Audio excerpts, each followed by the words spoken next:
Welcome to the Bardic Inspiration Podcast. I'm your host, Brad the Bard. Today, it brings me great pleasure to have on Robert Degle.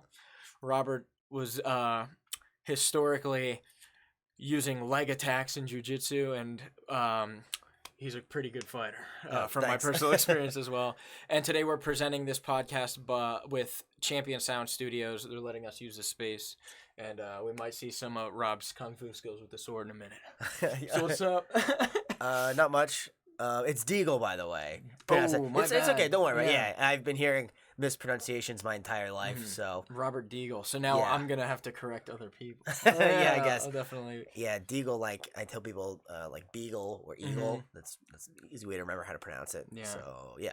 Yeah. Okay. Cool, man. So you, the main place I know you from is like Instagram. Like I've been following your Instagram. You have these really philosophical points that you make about like different competing things, and it kind of got me interested in like following you deeper down your rabbit hole. And you've been traveling, doing seminars for like how many years now? I mean, it hasn't even been a year since I did my first international seminar. I think I did my first international seminar, maybe 7-8 months ago. Yeah, so it hasn't even been a full year since I've been teaching seminars longer than that, but like my first like seminar outside of the country was I think 8 months ago. It was in the UK. That was the first country I ever traveled to outside of the United States. Yeah, but I mean I really enjoy them a lot. I like teaching jiu-jitsu generally speaking, but there's something like especially enjoyable about teaching in a country I've never been to, or I mean, like, so for instance, I've been to some countries more than once to teach, and I just like exploring places that I haven't experienced beforehand. Yeah, you know what I mean? Sure. Is there ever any like language barriers when you're traveling and doing these seminars, or usually people kind of understand the lingo? No, I really haven't had any issues with language anywhere. I mean, I've taught so far, and I think 10 or 11 countries, and pretty much everyone has spoken at least decent English. And in the countries where the English competence wasn't as high, there was just somebody translating. But like, so for instance, when I taught in Taiwan, the gym owner was American, but he also obviously he lives in Taiwan, so he speaks Mandarin too. So he would translate, but I honestly don't even know if it was needed. Like, it seems like everyone there just understood my English. So English is it's an important international language. So it's I've been lucky in that regard that I grew up in an English speaking country, and therefore I have access to the ability to teach in my native language. Whereas like maybe let's say if I was from like Denmark or something, right? Like how many people speak Danish outside of Denmark? Seriously. Right, not a lot. So it's unlikely. I would assume that they mostly speak English as well.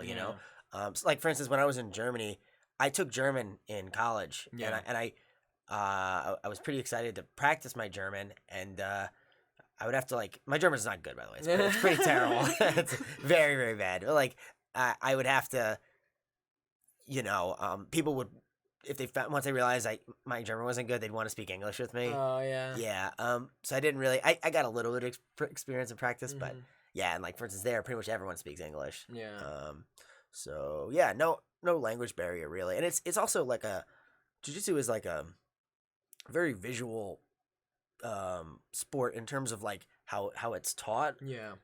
So I mean, I'm sure in some of these countries not every single thing I said was like understood, but I'm sure like enough of it was, and also like the visual component added to it made it pretty easy to like get a sense for like what I'm demonstrating, you know what I mean? Yeah, for sure, definitely. Yeah, like especially if you have like keywords that like, hey, pressure here. Yeah. That's super cool, man. It's like I'm like trying to visualize myself like out there traveling doing that. That seems like a super fun thing. Yeah. Like so do you have any like, would you say a second language on a resume? No, for sure not. No. I mean, like I took Spanish in like middle and high school, and my Spanish is like it's not good, but it's like enough that I can have like very basic conversations and like survive. Yeah, like I'm sure if I lived in a Spanish speaking country for like a year, I'd probably be decent. And then my German is even worse. My German I took in college, it was pretty bad. And I'd like to learn Mandarin. I've thought about learning, but it's fucking so hard. No doubt.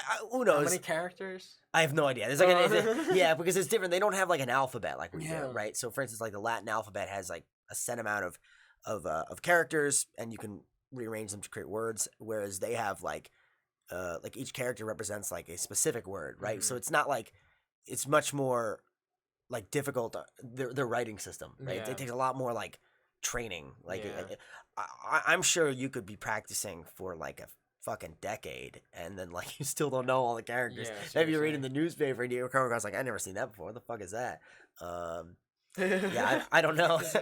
Yeah, I'm sure is a lot easier. So that's I mean, the idea to learn Mandarin was just that like it's I was kind of on the fence between like Mandarin, or I thought about learning like Hindi.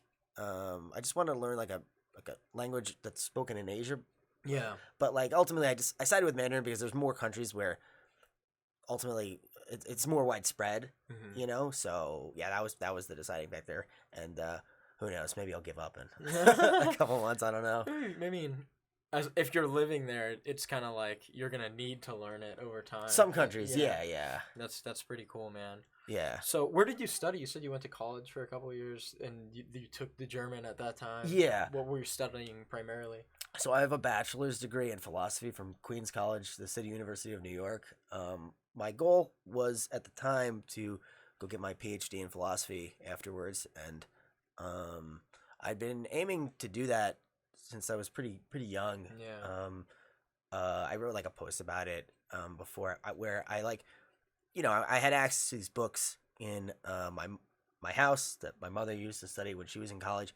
And when I was pretty young, I started reading them just because I was like, curious about them, and I liked them, and I had always been interested in philosophy. And in my high school, I was lucky enough that there was actually a philosophy course that was offered. Yeah. I took it my senior year, and I really, really enjoyed it. And so that's what I studied in college. And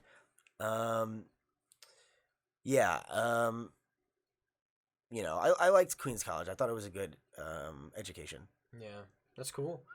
So, and then how do you feel like that degree ties into like your career as like the jiu-jitsu gypsy guy running around here? Jiu-jitsu gypsy. That's a new one. But like I don't know, people ask me this pretty frequently, this like connection between philosophy and jiu-jitsu, and I wouldn't so much draw a connection between philosophy and jiu-jitsu as I would draw sort of like a connection between what motivated me to be curious about philosophy is a lot of the same things motivated me to be curious about jiu-jitsu. Yeah. So for instance, like I would describe philosophy. Well, it's complicated, but like the way I look at it fundamentally is it's about it's about problem solving. It's about trying to solve problems. It gets very like esoteric, right? But like we can talk about it if you're interested. But like problem solving is, I think, ultimately what it boils down to. Okay, and jiu-jitsu is another area where that's a big component. Yeah. Right. I would say even probably the biggest component. And I think the problems in philosophy are much more like the word I just used, they're esoteric, right? And there's a sense in which the problems in philosophy are much harder to like pin down, right? And whereas in jiu-jitsu, there's a concreteness to the problems. Yeah. So for instance, like if I have a difficult time pinning down a problem, it's a difficult thing to even begin solving it, right? Yeah. So whereas in jiu-jitsu, the problems are much more like, you know, you can take account of them in a more practical way, right? Yeah. I can describe the problems in a very like uncomplicated way, right? Do you think it's a big part of philosophy that you experience the reasons why? Like we were saying, the problem solving, like this is why this works this way. I guess so. You mean like that? I think like when I think of philosophies, I'm thinking like, hey, this is me relating to that. Like I've experienced that in jiu-jitsu. You know what I mean? You mean like, so you're saying basically that like, you would think philosophy is kind of like personal experience, or exactly. Yeah. Well, I mean, some people. I mean, that's a part of some people's views on philosophy, but some people would say that's not relevant, right? Oh, really? Yeah. It really. I mean, there's a pretty wide range of viewpoints in philosophy. But I would say it's relevant, but some people wouldn't, right? Like it's but not. But yeah, I mean, I think that academic philosophy is very specific and highly specialized, and it doesn't really I think when the average person thinks about philosophy, they think of a much more sort of casual thing, whereas academic philosophy is very niche. Sometimes what academic philosophers are concerned about, it's if you ask the average person, would you find this appealing? They'd be like, I don't even care what the answer to these questions are. They're so strange that there's not much of a connection, direct connection between jiu-jitsu. But like I said, it's that initial motivation to want to, get in there and solve problems. And the other thing I would say that is a similar aspect between the two of them is that for myself, I couldn't get them off my mind. When I first started reading philosophy, I was so bothered by these problems that I just kept I kept wanting to dive deep. And with jiu-jitsu, it's a lot of the same thing, right? An initial motivation for a lot of us, I think, is frustration, right? You go to your first class, you get trashed, and you're like, God damn, how did that happen, right? Especially for guys. I never really had this, but I think a lot of guys have this sense of invincibility, I can fuck anyone up, right? I was not ever really like that. Even when I started jiu-jitsu, I was always my first session, I expected to get wrecked. That's what I thought was going to happen. And it basically mostly did. I had a wrestling background, so I did better than some of the other white belts, but I still got trashed.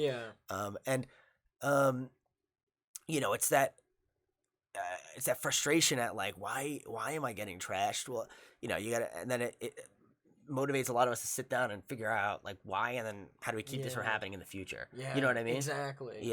Attack and defense. That's so cool to think of it that way. How many years have you been training? So I started training in 2010. I mean, if you count wrestling, I started wrestling in 2006 in middle. I was in 8th grade when I started wrestling, and a lot of people are shocked to hear that, considering I pull guard every match. But wrestling taught me mostly about hand fighting. I think that's mainly what I got from it. And the other thing I got from wrestling was I really liked grappling. But wrestling as a sport never really connected with me because the way it was sort of taught to me was as this emotional struggle of wills. So the idea was everyone would constantly hammer home this idea of well, whoever wants it more is gonna win. And I felt I really wanted to win. And I was I was a mediocre high school wrestler. I wasn't great. I wasn't terrible. I won more than I lost, but I wasn't anything special by any stretch of the imagination. And I felt very unsatisfied by this sort of model of grappling as being a contest of willpower, because it just did not strike home with me. It just seemed very much this is, I don't know, it seemed very much this is not actually what's happening. And then when I came to jiu-jitsu, pretty much right away, I liked how it was framed as much more a strategic contest. I mean, I a common misconception I think jiu-jitsu guys sometimes have is that wrestling is I think this is kind of going away now, but I think in the past sometimes we sort of conceptualize wrestling as being this meathead tough guy thing, when it's it definitely is not that. It's super strategic and very technical, but I never really was taught it like that. I was a little bit, actually. There were some camps that I went to with some really great coaches, but I feel the American model of wrestling is very much inspired by Dan Gable. If you've ever heard of him. No. Oh, he's a super famous wrestler from Iowa who was a super high achiever, won Olympic gold and stuff. But his whole thing was all about hard work. And I think hard work matters, but I think it's exaggerated in the American wrestling system. Whereas to me, I think hard work ought to be viewed as the basic prerequisite for success, right? Everyone, if you're not working hard, you're not going to succeed. But man, I don't think it's really that difficult to work hard, right? The distinguishing factor between winners and losers, I mean, sometimes it's hard work, but I think oftentimes it comes down more so to technical inefficiencies, right? At an elite level, pretty much everybody is tough. It's not really going to come down to who's tougher than. I think it's going to come down to, technical inefficiencies and inadequacies, right? Who's able to solve the problem more effectively, right? The technical, physical problem in front of them, right? And so in jiu-jitsu, that it was it was more overtly framed like that. And I was really drawn to it a lot. Even when I was wrestling, I was a big fan of like Shinya Aoki and BJ Penn, and I would Yeah. watch them in MMA, and I always had an interest in jiu-jitsu. Like I even did a little bit of my summer before my senior year. But Love wrestling. what was that? While you were wrestling. Yeah, while you I was did wrestling. Some in there. Yeah. And then as soon as wrestling ended, the next week I started training jiu-jitsu at an academy, and yeah, so 10 years, but I had some bad injuries, actually to my wrist. Yeah. Mine's like giving me trouble today for some reason. Yeah, I mean, it's jiu-jitsu's not necessarily the best thing for the body if you train like you know, super hard. But like anyway, so like for me it was like actually a lot of gi stuff. It was like a lot of grip fighting and such. Yeah, which was a part of why I drifted away from the gi, because I was really wrecking this arm with grip fighting. You see like some of the older guys how their hands look and they can't even close their hands right from the judo stuff. Specifically, I'm thinking. Yeah, for sure. But you see it in like the gi guys too, right? For sure. 100%. Yeah, it's sort of the same grips. Yeah, it's sort of like a part of the sport. But yeah, so in total, I've been training jiu-jitsu about 8 years, because I took about 2 years off from they're scattered. It wasn't like a straight 2-year shot, right? It's just like compiled. 2 years of breaks. Yeah, about 2 years, and so yeah, and if you count wrestling too, then 12 years, because I did 4 years of. But again, that was like seasonal. That wasn't like year round, right? Yeah. I would do camps and stuff, but so I guess if you put it all together, I don't know, maybe like 10 years. It's the total training time. Yeah. So you can just say like total grappling experience versus jiu-jitsu career. Right, yeah. No, man, that's fucking sweet. So, man, how did you end up traveling so much, though? Like, you've been training obviously pretty hard. Yeah. You're in the upper levels of like almost having your black belt at this point. I would have to see from like your career. Yeah. And everything. So how did you end up doing seminars? Like, what was the first time you ever got to do that? So I was doing seminars in the U.S. You know, just I wanted to make some money with jiu-jitsu, so obviously seminars seemed to be a big part of that. And I was getting seminars in the U.S., and I hadn't really been thinking about traveling internationally to do them. It just didn't really cross my mind that much. And then Polaris announced a qualifier event that they were holding in Cardiff, Wales, and I saw it one night on Instagram, and I was like, oh man, fuck, that'd be so cool to do. And I had actually never left the United States at that point. Nice. Yeah. So that was like your first big trip. Yeah, first time. Well, I mean, I travel up and down the East Coast. Like, I mean, really, that's it. Probably like 95% of my life was spent in New York, right? Oh, like, man. not really too much outside of it. And, you know, I really wanted to go do it, and I was like, fuck. And I looked up flight costs, and I was like, that's not that bad. And I actually don't even remember how I got the seminars there. I think I posted on my Instagram, my story, would anyone be interested in seminars in like the London area? Because the tournament was in Cardiff, but the flights to London were way cheaper, so I was going to stay in London, which is what I wound up doing. And I got some seminars, and they went really well, and they paid for my trip, so I didn't lose. I think I might have lost like a little bit of money, maybe like $100, but nothing. At the end of it. Yeah, at the end of it, eating and enjoying the country that you're in. Yeah. It wasn't anything crazy, and I shot an instructional out there with Combat Media, my first and so far only instructional, and you know, I competed, got second place, not a good performance, but I enjoyed it a lot. How big was the bracket? I'm not sure. It was like a 2-sided bracket, so it was like 2 tournaments. I think. Man, how many matches did you fight? I had 4. Oh, geez. Yeah. So I think 16 people in each one. Yeah, I'm not sure. I think maybe 32 overall. Yeah. But yeah. Anyway, so then I came back, and I really really enjoyed it a lot. And then the second time that I left the country was a friend and teammate of mine at Henzo's in New York City, Grant Cable. He's an amateur MMA fighter. He was traveling to Singapore for an amateur MMA tournament, and he asked me like months out, he asked me if I could come and coach him, and I was like, sure, why not? Yeah, sure, I'll do that. And I got hit up by this guy named Alvin Ang, who runs like a tournament out there. But he also helps organize like seminars. And what's the tournament series called? Singapore Brazilian Jiu-Jitsu Open. Shout out to Yeah, Alvin and the tournament. Name drop. And he hit me up and he was like, "Would you be interested in seminars?" And I was like, "Yeah, definitely." And so we set 2 up, and they were like a huge success.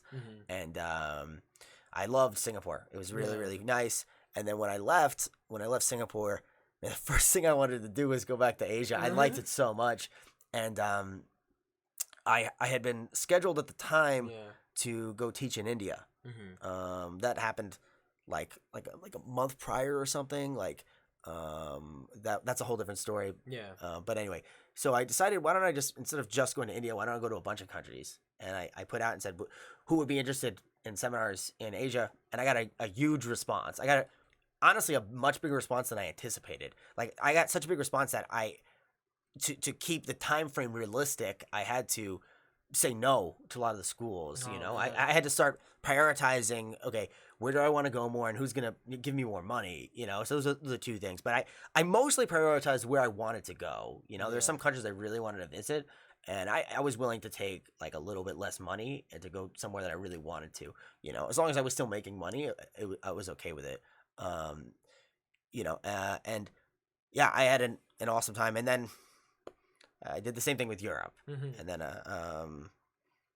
so that's basically the whole story. That's cool. So do you pretty much like compete while you're at these places as well?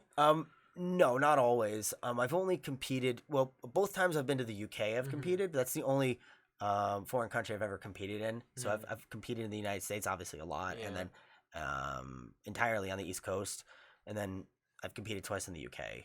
I just had a Grapple Fest super fight where I won in like 10 seconds or something, and then I had that tournament in Cardiff, Wales. So only in the UK. I was gonna compete April 5th. I was actually gonna go back to Europe, but then obviously the virus situation. I was gonna compete April 5th in Geneva, Switzerland, but didn't happen. I was gonna do more seminars in Europe. I already had some booked, but life got in the way. Man. So tell me about like some of your favorite things to eat in these countries, because like sure, I love food. I'm not a big foodie. I'm pretty like honestly basic with my taste. But I do really love Indian food. So first time I was in Singapore, I went with my teammate and friend Grant to a part of Singapore called Little India, and there was this like restaurant we went to in Little India with like I never had this food before. It's called prata. And I fucking, it's so basic. Like it's just like a sort of like a bread thing with like it's like similar like naan. If anyone's ever had that, it's like I've been told it's a less healthy version of naan. That's how it was described to me. And you just dip it in curry, and it's just so good. And I just it's so basic. But every time I've been in Singapore, I've eaten a fuckload of prata, like a lot of prata. And then when I was in India, I was in Bangalore, India. I don't know the names of most of the things that I ate, but pretty much everything I ate I thought was fucking awesome. I would say Indian food is my favorite food. I really love Indian food. I like how I like spicy food. My second favorite type of food is Mexican. Specifically, I've been to Texas a few times for seminars. I love Tex-Mex. Tex-Mex is probably my second favorite type of food. So that's you kind of see where my palate lies. But Indian is definitely my overall favorite. And I we were talking about earlier, I also like kind of like boring English food, like fish and chips, but I still like it. I think it's good. Like I had one time when I was in London, I had like just went to this like I guess it was like a pub, and there was, I just had fish and chips, and there was like a soccer game on the TV or football game, right? As they call it. And even though it's like super kind of like plain, I still really enjoy that. So like I said, not a big foodie.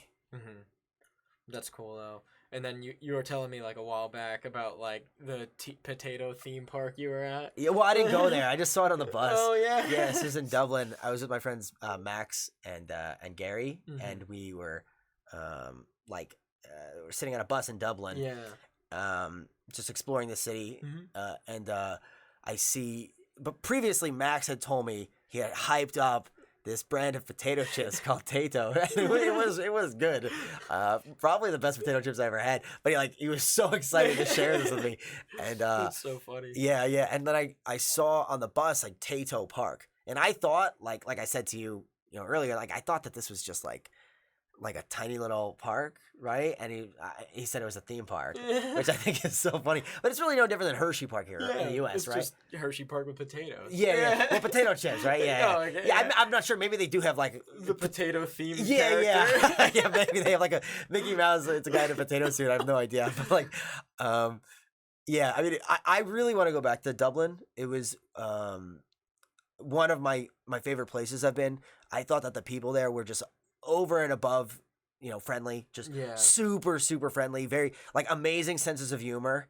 Taught me a lot of inappropriate Irish jokes. Yeah, that's awesome. yeah, they're really, really, really funny. And I just got a real kick out of it. Yeah, I mean, there's so many places I want to go back to, and then there's so many places I want to go to that I haven't been to yet. Yeah. So yeah. You want to name some of those, your top 3? Yeah, man. Oh, geez, that's fucking hard. I don't know, man. I'll just say 3 off the top of my head, but they're not. Yeah. I wouldn't necessarily say these are my top 3. Yeah. Yeah, because I might later on be I should have said that country. Yeah. Right. I really want to go to. I know this is not a country. I'm going to specialize into the country. I'm going to go to South America. I haven't been there yet. Mm-hmm. And South America specifically, I think I'd really like to go to Argentina and Uruguay. They look really nice. Mm-hmm. Years ago, I used to work at a really touristy part of New York. I used to work in Times Square. Yeah. And I would meet tourists all the time from all over the world, and I would talk to them about where they were from.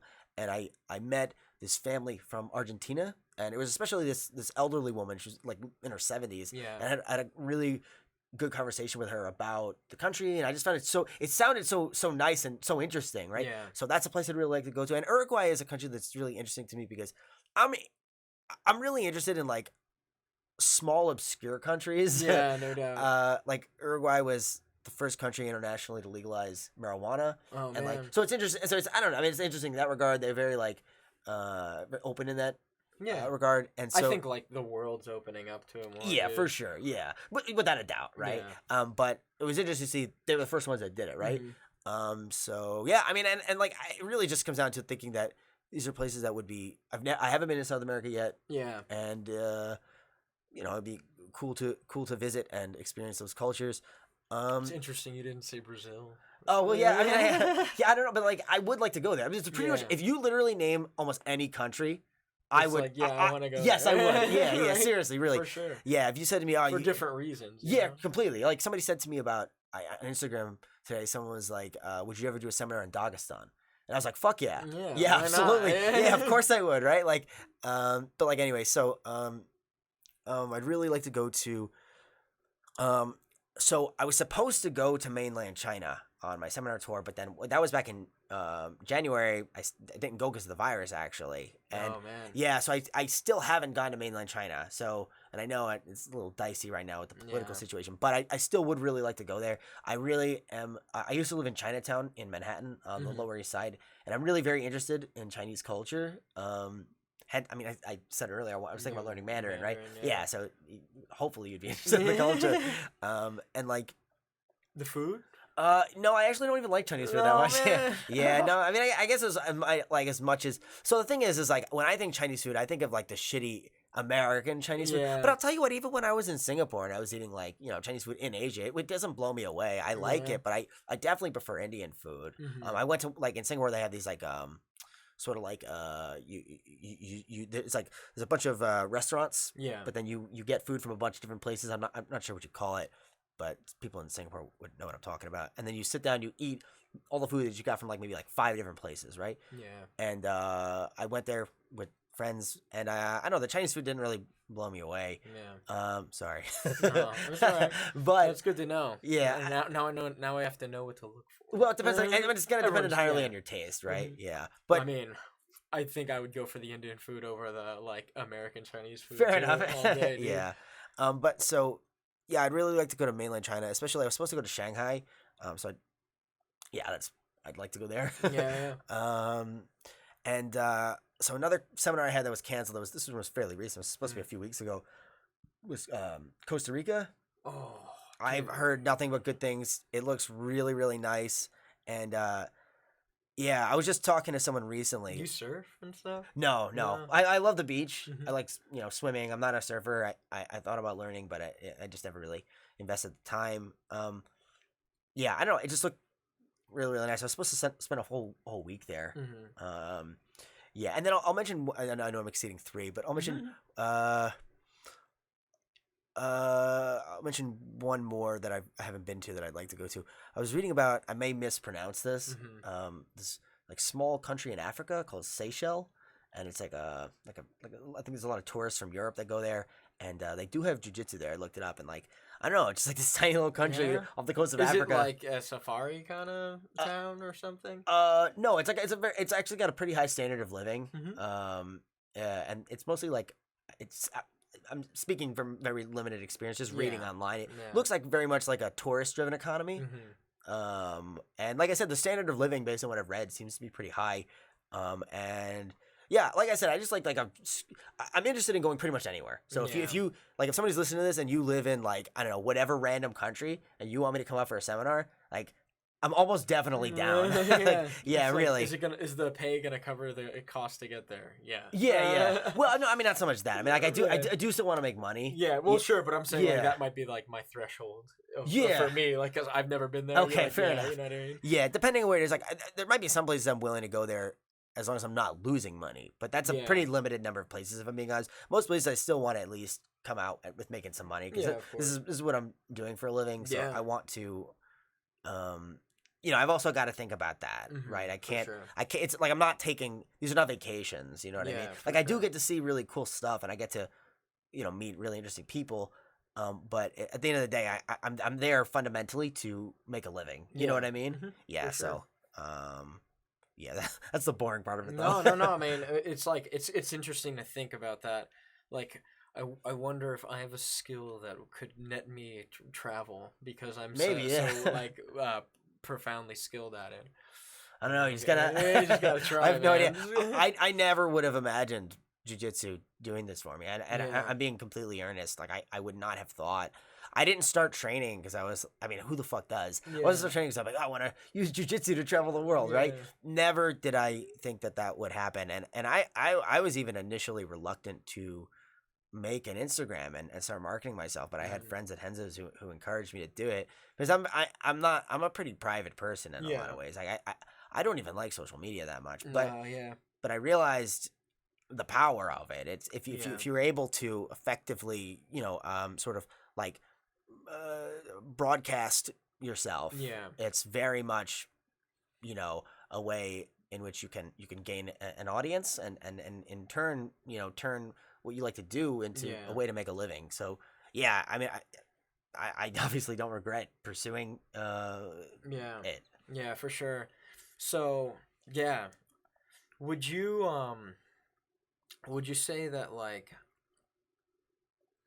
the seminars are more important to you than like competition, like with the scope of like where you started to where you are now? Yeah, I mean, like, so for me, where I'm at is I'm much more, I mean, I'm interested in both, right? Like, I think they both matter in different ways, but I think that, like, I'm more interested ultimately in being an instructor than I am being a competitor. I'm not even that competitive a guy in a lot of ways. Like, I am competitive, but, like, not really in the way that I think sometimes you might need to be an elite competitor. I'm competitive very much with, like, myself. And I'll explain what I mean by that. If I'm going to do something, I really want to like put everything into it as much as I can. Like I'm a very like probably obsessive person. I really invest a lot into what I'm doing because I want to take it seriously. Otherwise, I don't see why you would be doing it. So I don't have that many hobbies. But like, so yeah, but like I actually really don't give a shit personally about like being viewed as like the best, right? Like on a personal level, like I really don't care. Like I don't care about whether people, think I'm like some great champion or something. I don't care about medals or trophies or I just like jiu-jitsu and I like the sort of path of improvement it can offer us, right? I really like. I think the single biggest thing that motivates me to pursue jiu-jitsu is I like engaging in research where I can then test my research in a practical way and receive like immediate feedback. So to me, that's what I enjoy about jiu-jitsu. And competition is, in a sense, a way to sort of like display the results of that, and also like get further like feedback, right? Because it's definitely something different than rolling in the gym, but it's less important to me than teaching, because the big thing is, if I want to make a living, it's through teaching. I make a living in jiu-jitsu. It's going to be through teaching. It's not through competition. There's a very select number of guys who could make a living in competition alone, but even those guys are still making the bulk of their income through teaching, right? So they could hypothetically just live off of competition earnings potentially, right? There's like a very limited number of people that can do that, but they do exist. But even then, they're gonna make way more money through seminars, instructionals, 100%. Especially privates, because like they're gonna age, and that's not like a long-term thing you can realistically do. Yeah. So for me, I would prioritize teaching above competition, and I like competing. I want to continue to compete. I want to get bigger matches. I want to get better opponents. But if you had said to me I could never compete ever again, I mean, that would suck. But it would suck way less than if you told me I could never teach again. If I could never teach again, I would be pretty devastated. I don't even think I would want to do this anymore. I would probably move on to something else. Yeah. That's crazy. So yeah, that's such a big factor. That's like a crazy ultimatum. Well, I don't expect that to happen. I'm just saying hypothetically. 100%, dude. Yeah. It's like some devil went down to Georgia shit. Yeah. That's funny. Man. So we got through that, and then so what made you like, what was your backup plan? Like, if you weren't gonna do jiu-jitsu with the philosophy degree, I'm kind of curious. Well, I was gonna get my PhD. Okay. I was even, I was as close to going to graduate school as you could be before I decided not to do it and pursue jiu-jitsu. And I still even, so after I decided not to pursue a PhD in philosophy, and I can talk about why I decided to do jiu-jitsu instead of that. There's two main reasons, but after I decided not to go after my PhD in philosophy, I still went to school. I was going for my master's in something else, which was like my backup plan, which was I was going for basically library school. The idea was, so you got to get an MLS to be a public librarian, and I just thought it'd be a good backup plan. I like libraries. I like books.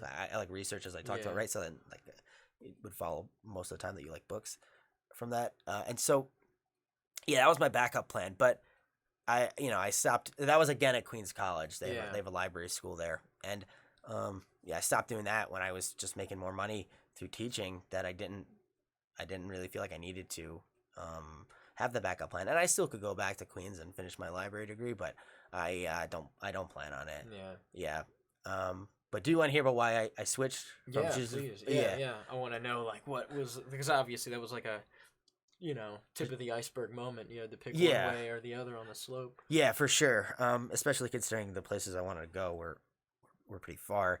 There was a school in Virginia. There's a school in Chicago that I was thinking about going to for graduate school in philosophy. Okay, so I did a lot of thinking, and I even spoke to my coach Danaher about, because obviously he was going to graduate school, right? So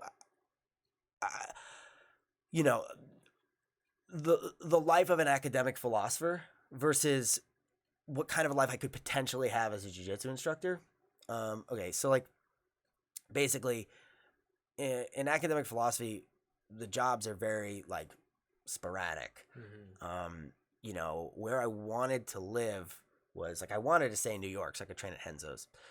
But there's a lot of other places I would have liked to have lived. At the time, I wasn't really thinking about going outside the country. I was just thinking within the U.S.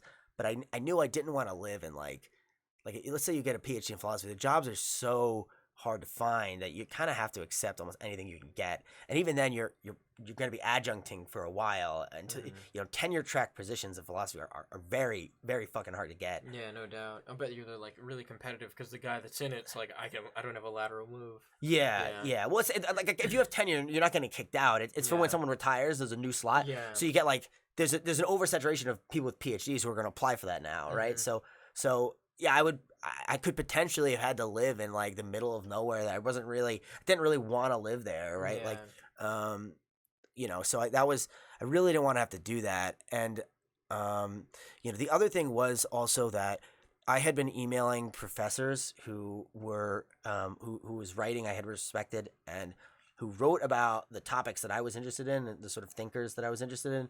And a lot of them basically told me that, the type of philosophical thinking that I was most drawn to was not really popular at the moment. Like it's in academic philosophy, there's like, fads, right? There's ups and downs and specific topics. Like, like for instance, I spoke to one person who told me that the Greek Stoics, they were like really popular at that exact moment. And I was like, okay, I don't want to write about that. That's not really, if I'm going to graduate school for philosophy, it is because I want to write about the topics and the thinkers that I'm interested in. I'm not going to do it so I can write like, it almost seems to be like it defeats the purpose, right? Like if pursuing academic philosophy is something that's like, you have to make a lot of sacrifices. You're not making a lot of money. Your career is not maybe as like financially lucrative as it could have been otherwise. Yeah. And so like, if you're doing it to write about things you don't even want to write about, it's like, what's the point of this, right? Yeah. So yeah, those are, the two big things. Not a lot of control over where I could get to live, and the idea that I would have to write about stuff that I didn't even necessarily want to write about. Like, so generally speaking, just less things you would be passionate about versus like the jiu-jitsu, where it's like, man, this could be infinitely like more satisfying to my life. Right, because I know that. So the thing is, in jiu-jitsu, it's like, it's obviously less like streamlined in the sense of like, there's no like jiu-jitsu teaching positions at like universities or whatever. So your career is a little bit more like, it's much more of like an entrepreneur, right? You got to kind of like almost create it as you go, right? There's other people's models who you can follow, right? But in a sense, it's like, it's very much like, you're gonna have your own spin on it, right? Yeah. So it's less stable than I think teaching philosophy. If you get a tenure track position, it's definitely less stable than that. So if you compare like a professor with a tenure track or like a tenured position versus like a guy that owns his own gym, the gym there's something, especially if let's say it's a successful gym, there's still some stability to it, but I don't think it'll ever really match like, tenured philosophy professor stability. You gotta really fuck up to lose that. Whereas, with the gym, you go out of business because you're just not doing a good job, right? But so it's like stability versus freedom in a sense, and I chose freedom. I guess that's the American way to go about it. Yeah. No, that's fucking awesome. So I have an interesting question here about like, what would you rather do in maybe not where would you rather teach, but like what would a gym like yours look like if you were gonna have your own gym? Yeah, that's definitely a good question. I think every instructor's thought about that, right? The way I would like to have a gym would be just design-wise, pretty simple. I wouldn't really like go crazy with the design. I don't know. I mean, in what ways can you like? I mean, like, narrow it down for me? like, you know what I mean? Like, some people are like, dude, I need like a shower at my gym. Well, I would definitely want a shower. Yeah, I would definitely want multiple showers. But like, probably. maybe you want to have like a weight area, because I know there's a lot of guys who are like, I need like a weightlifting / like rehab area. No, probably all I would have would just be a mat. Definitely showers. Definitely like locker rooms, gender specific, right? Like, and then I would just like a reception area, and that would be it. I've always thought I would like to have a gym that was either on a second floor or maybe higher on a building, so I could look out of the windows, or underground, kind of like how Henzo's is. That's cool. That's probably got like a gritty, rocky feel. Yeah, I don't know why it's just that idea has always appealed to me. Yeah, good, dude.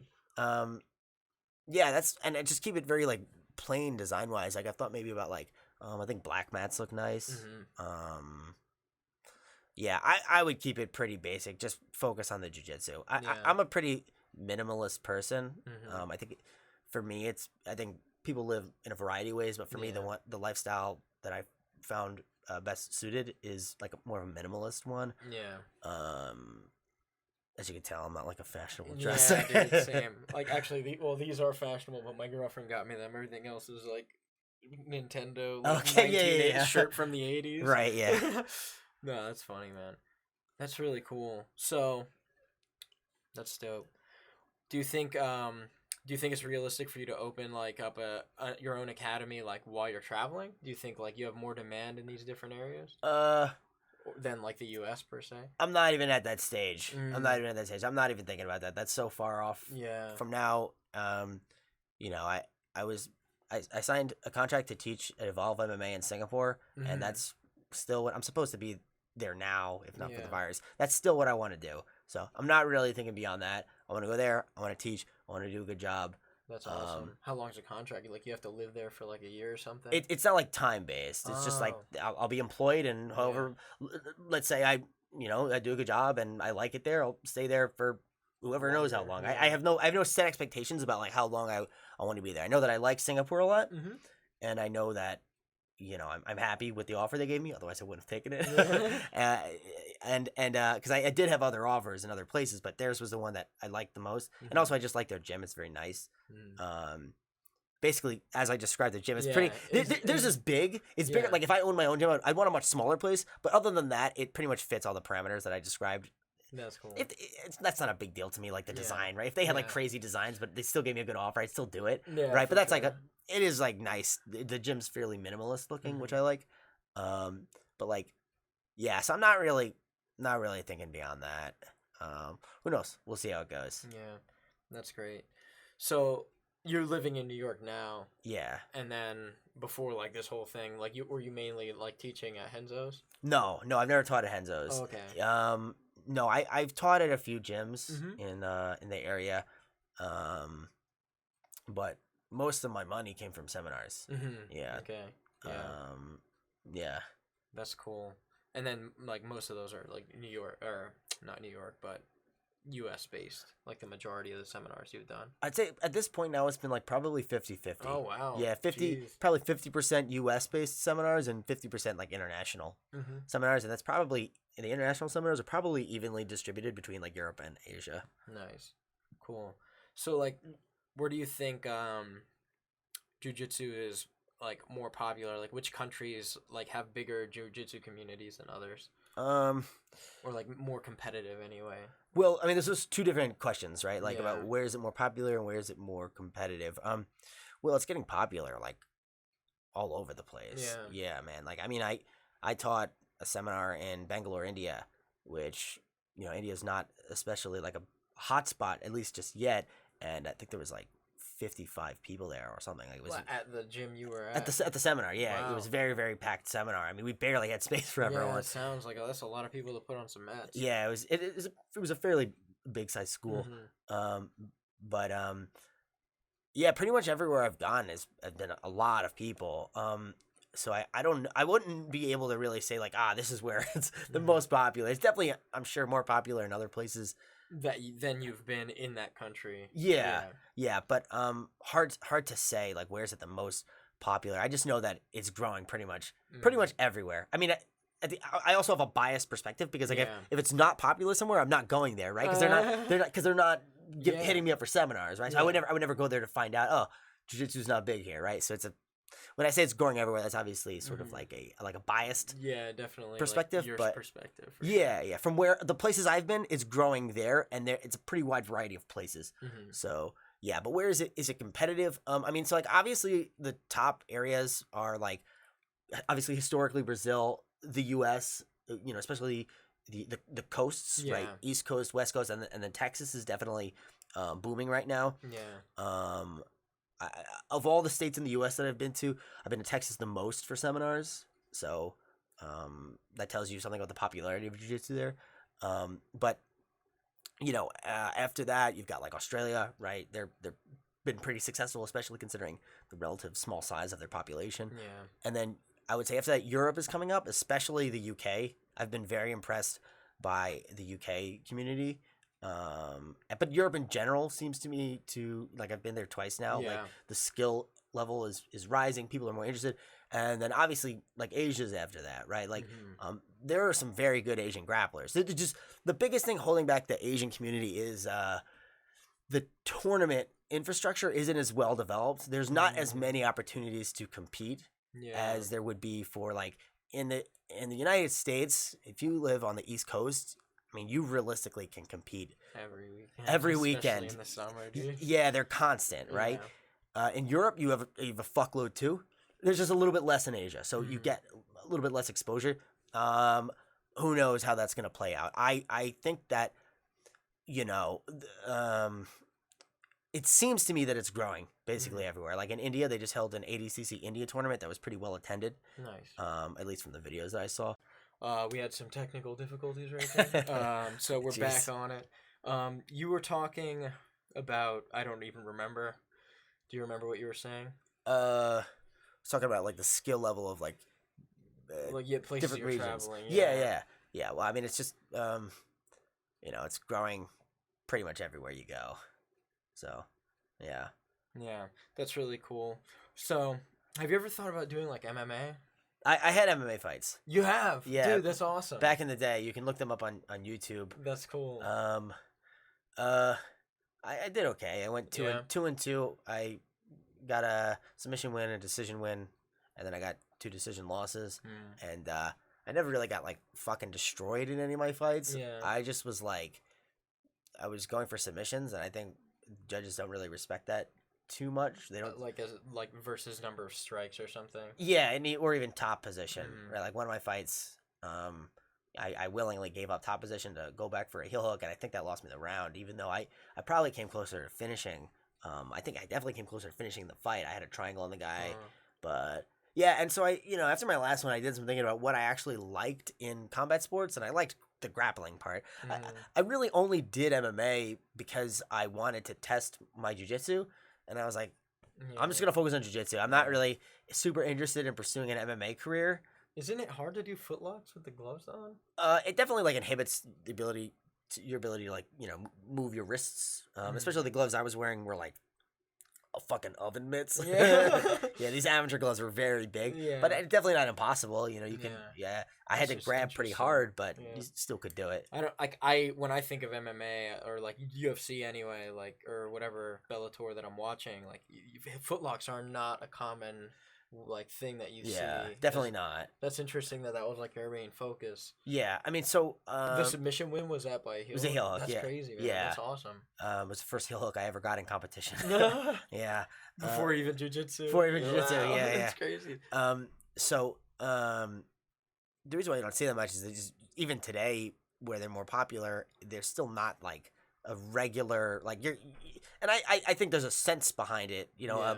If I'm an MMA fighter, I'm going to prioritize my striking, my wrestling, my ability to, you know, pass and take the back over heel hooks. I think in MMA, heel hooks at best should be a backup plan. I don't think that heel hooks should ever be, like, your first option, right? Like, I think if you're very good at them, they can be a dangerous weapon to have in your overall arsenal. But I would, like, for instance, I'm interested in coaching MMA fighters in the future. I would never advocate a guy whose primary focus is MMA to make heel hooks or leg locks in general. Like, that should not be his focus. Yeah. You know what I mean? Like, I think it should be, as I said, like, you know, if you're, let's say you want to be a grappling specialist in MMA, I think you ought to be focused on getting the guy down through takedowns, passing the guard, you know, dominating on top with strikes, and then taking the back and finishing with strangles.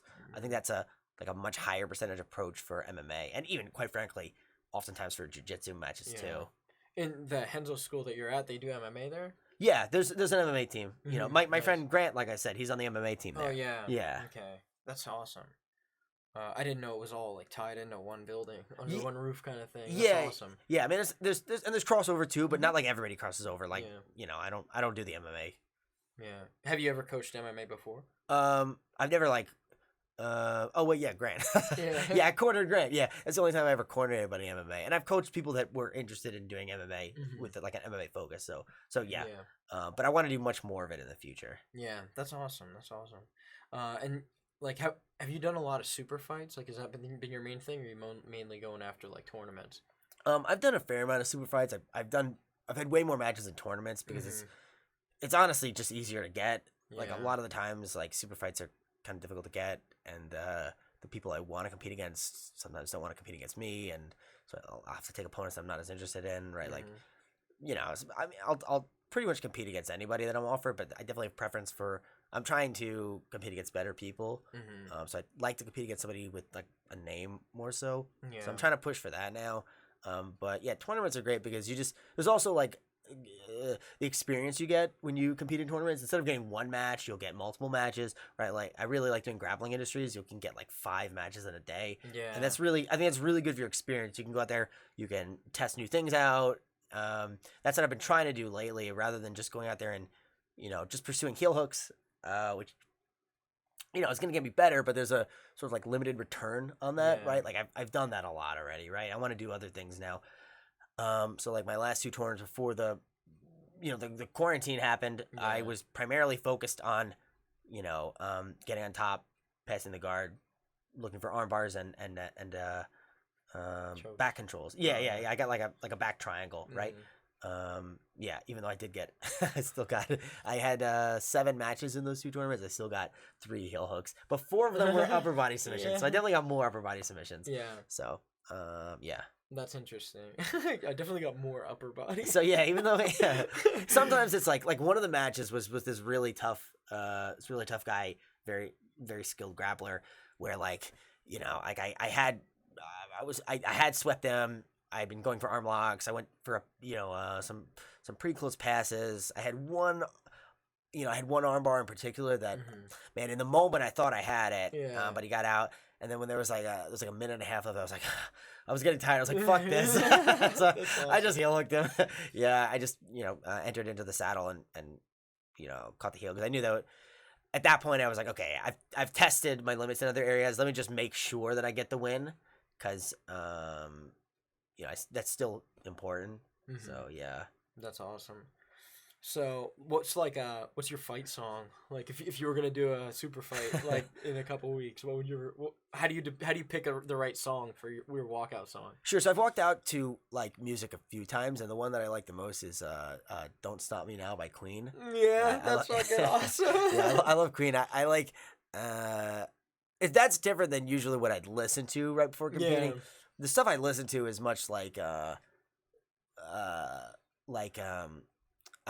when I listen to music, I'm trying to I like to have a routine that I go to before I compete. And like a pre-fight ritual. Yeah. I do similar thing. Yeah, I think it's good to like normalize the process of getting ready to compete in your brain. It's like, oh, I've been here before, blah, blah, blah, right? And the songs help create like a sort of like a mindset, right? Yeah. Yeah, so those would be different songs that I'd listen to, but for walking, what do you listen to like before you fight? It's cringy. I don't want to. No, you don't want to go. Yeah, it's too like cringy. Crazy metal. You listen to like Meshuggah and stuff. It's some metal and some stuff that maybe people wouldn't expect, but it's too cringy. I don't want to say it. It's all good, bro. And then but the Queen "Don't Stop Me Now" is I like walking out to that. Yeah. Queen is one of my favorite bands, and I just like the energy of that song. No doubt, dude. Yeah, I love that. Queen has some bangers. Yeah, for sure. That's fucking awesome. All right, well we're kind of coming up to like the 2.5 hour mark, I think, right now. Okay. Where are you at with time? I mean, I'm good to keep chilling? going. Yeah, cool. yeah, I'm good to keep going. All right, just wanted to do a check. Sure. Yeah, no worries. Cool. So, let me ask, so how, like, if someone gave you a good offer to do another like MMA fight, would you do it? I'd have to get paid a lot, but yeah, of course I would do it if somebody paid me a lot. Somebody said to me like, fight John Jones for but we'll give you like, 40K. I would maybe 40K. Yeah. At least fucking $500,000. I'll take more. No, I'll take more. Like, cause like, dude, you're not gonna die. You'll just go out there like, I'll get my fucking face caved in, right? Like, I'll get my ass kicked, right? But like, yeah, like like I would definitely do it, right? Like honestly, I'd probably do it for 10K. 10K is my minimum. Like I think you're strategically thinking about it. Like, man, that's gonna blow up my cred. I'm gonna be able to post on Instagram about that. I'm gonna get more seminars. No way. I'll get my fucking ass kicked. Look terrible. But like, I don't think anyone really. It's like, look, if somebody said to me, if let's say some freak situation where someone said, "Look, 10K to fight John Jones," and I didn't, and he just fucking like. First of all, what I would do is, I would just go out there and spam some like crazy heel hook. If it doesn't, which is almost definitely not gonna work. If it does work, I'll look like the greatest grappler of all time. I'll never ever rematch him for any amount. For any amount. Yeah, and then like, That's but like amazing. the likely scenario is I don't score the heel hook, and then he proceeds to like cave my skull in. I'm gonna tap right away. It's first strike. I'm like, all right. Like fight's over. Ref. Yeah, and then take the money and just like. You know, I don't even think I would be judged that heavily for it, right? It's people like us. It was John Jones. John Jones, right? he got fucking punched in the head for 10K. You know, like I would do it too, right? I don't know, but you could easily convince everyone at the bar, dude. Right? Yeah. That's awesome. So, all right, that's good to know. So if Dana White's listening and he's interested in something like, I'll even fight him on there. Talk about Fight Island now, dude, right? Yeah, what do you think about that? You said Dana White. It immediately made me think of like martial arts, Jurassic Park, like the Bruce Lee Enter the Dragon. Yeah, shit. Right. Like what is it, Bloodsport with Jean-Claude Van Damme? Yeah. Yeah, man. Like I think it's hilarious. Like the WWE was just declared an essential business in Florida, so who knows? I mean, this is a very strange world we're living in right now. It's probably not socially responsible to hold MMA fights during a global pandemic. But I think if we're being realistic, 99% of us would still tune in to watch, and I'm among that group. Yeah. And I'm sure that like Dana White could pay for like blood tests for everyone on the team going to this like island. Yeah. Including the fighters. Right. I'm not like an expert on like the disease. I don't really think anyone is yet. But like I said, definitely not like the socially responsible thing to do. But like, you know. I would still watch it. Yeah, 100%, bro. Yeah.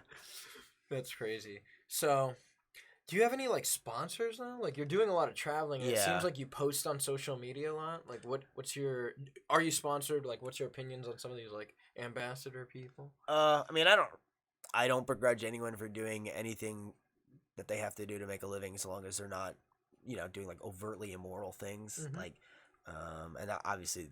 That's kind of like vague. What does that mean, overtly immoral? But I think we all kind of know what that means, right? Like, there's a difference between like, you know, being sort of like a sellout on Instagram, and like, you know, let's say somebody wanted to pay you to like, you know, bomb people, right? Like, I'm not doing that. But the selling out thing, you know, if somebody wants to do, I don't think that's what I'm doing.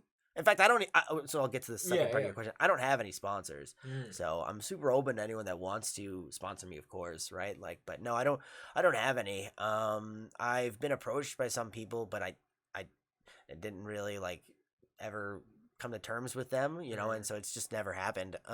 I've had a lot of support from the BJJ Asia brand. That's an Instagram page. Shout out to those guys. They've helped me a lot in terms of like, they helped me like market my seminars when I was in Asia and things like that. And I met them, 2 out of 3 of them when I was in, there's 3 guys that are on the page. I met 2 out of 3 of them when I was in Thailand. And yeah, they've been cool. They've helped me out a lot, but not like a sponsor, but like, I guess the closest thing I have to one, they've supported me, you know, so that's really cool. I appreciate that, and I try to help them as much as I can too, because they've helped me. But yeah, no formal sponsors, and like no real opinion on like ambassador culture. I think if you try to fight it in this day and age, you're not going to win. The ambassador culture, right, so to speak, it's such a deep part of, you know, like social media, things like that. And if you want to make a living in jiu-jitsu, there is really no way to do it outside of having a presence on social media. I guess you could open a gym without a presence on social media, but even then you'd want to have one to market your gym. Exactly. Yeah. That's interesting. So, like, what are some ways that, like, you market yourself? And, like, how can people reach out to you to book you? You have, like, a website? Yeah, I mean, you can just go to my Instagram, which is at Robert Degle, BJJ. Degle spelled Degle. Yeah. Or on Facebook, you can message me at Robert Degle, again, Degle. I mean, Instagram would probably be better because I use that more. But so I try as much as possible to have valuable content, which is going to like give people something. Yeah. I try to keep a steady stream of it, and I never want to be like spammy. Well, I don't even think spam is so much the problem. I try to post like once a day or maybe sometimes twice a day. I'm not so much worried about that. I'm worried about so much like I don't want to post bad content, right? So like for instance, if I put out technique videos, I never want to post technique that I think is like bullshit, right? I do think I'm not gonna say names, I don't want to be like rude, but I do think everybody's seen Instagram jiu-jitsu videos that are like, what even is this? Like you look at it and you're like, that's not real. Like this is just nonsense. Watching John Wick right now. Yeah. It's like, I mean, the stuff you've seen in John Wick is a little more realistic than some of this stuff. I never want to do that. If I'm going to post something, I want it to be, it might not even be something that I personally use that much because of course, like we're all going to have a style that we use. Yeah. You're going to just pick up bags of tricks along the way, man. Yeah. That's just the nature of it. Yeah. I may be posting something that I still believe to be good technique. I just might not use it, right? Like I have for sure done that. As long as I have an opinion that it is valid technique, I'll post it, right? Yeah. Like, and I try to always do that. But sometimes that presents a problem in the sense that, it's easier to just churn out garbage. And sometimes I do. Yeah, dude. Like, I think that's like the main piece of the problem. Like, if you can figure out how to streamline that garbage that you're posting, man, right? Like, then it's like a war between guys like let's not say names. I don't want to. I don't want to directly shit on people. Yeah, no, for sure. But like examples of people would be like someone who like maybe is an artist that like post something like once every couple weeks because it takes them a couple weeks to draw. Right. This thing, you know? And it makes it like insanely difficult when you just have like these, whoever is like has some of these like meme profiles or something where they're just stealing memes all day. And especially with jiu-jitsu, one of the problems is our biggest market is going to be beginners. Yeah. Because that's most people that do this are not like experts, right? Most people are not black belts. So you have people that sometimes it's not their fault. They don't have the experience to be able to tell the difference between stuff that's quality versus stuff that's really like pretty shit. Yeah. So like it blurs it, right? So someone with experience, you can look at something. Sometimes you're wrong, but oftentimes you can look at something. Yeah, that's like, especially if it's really bad. You're like, okay, that's total bullshit, right? But if I'm a beginner, I would not have been able to. I don't think anyone is able to tell really in the beginning. You look at it, you're like, I don't know. You can't tell, right? So yeah, that creates a problem for jiu-jitsu. So I personally am just gonna try to keep the content, the quality of the content I post high, just because. Maybe it's like a pride thing. Yeah, well, no, you should be proud of like your thing. You know what I mean? Like, I think my social media is like a scattered mess of like different content. But when I do post, it's meaningful. You know? Yeah. There's also a sense in which it's. I think it's good to keep like your, I don't want people to associate me just on like a personal level with like shit. Yeah. Like I take this sport very seriously. I love it, and it's what I want to dedicate my life to. And if I'm gonna fucking dedicate my life to something, I'm not posting like I'm at least not gonna try it. If it's garbage, it's accidentally so, right? Yeah, Maybe I'll come back to it in 3 years, like, geez, that's fucking I need shit. to pull that one down. Yeah. Yeah, but like at least when I'm posting it, I believe in it, right? So I think that's really important for me. But like I said, it presents a problem of like having enough content to post sometimes. Yeah. But yeah, I mean, it is what it is.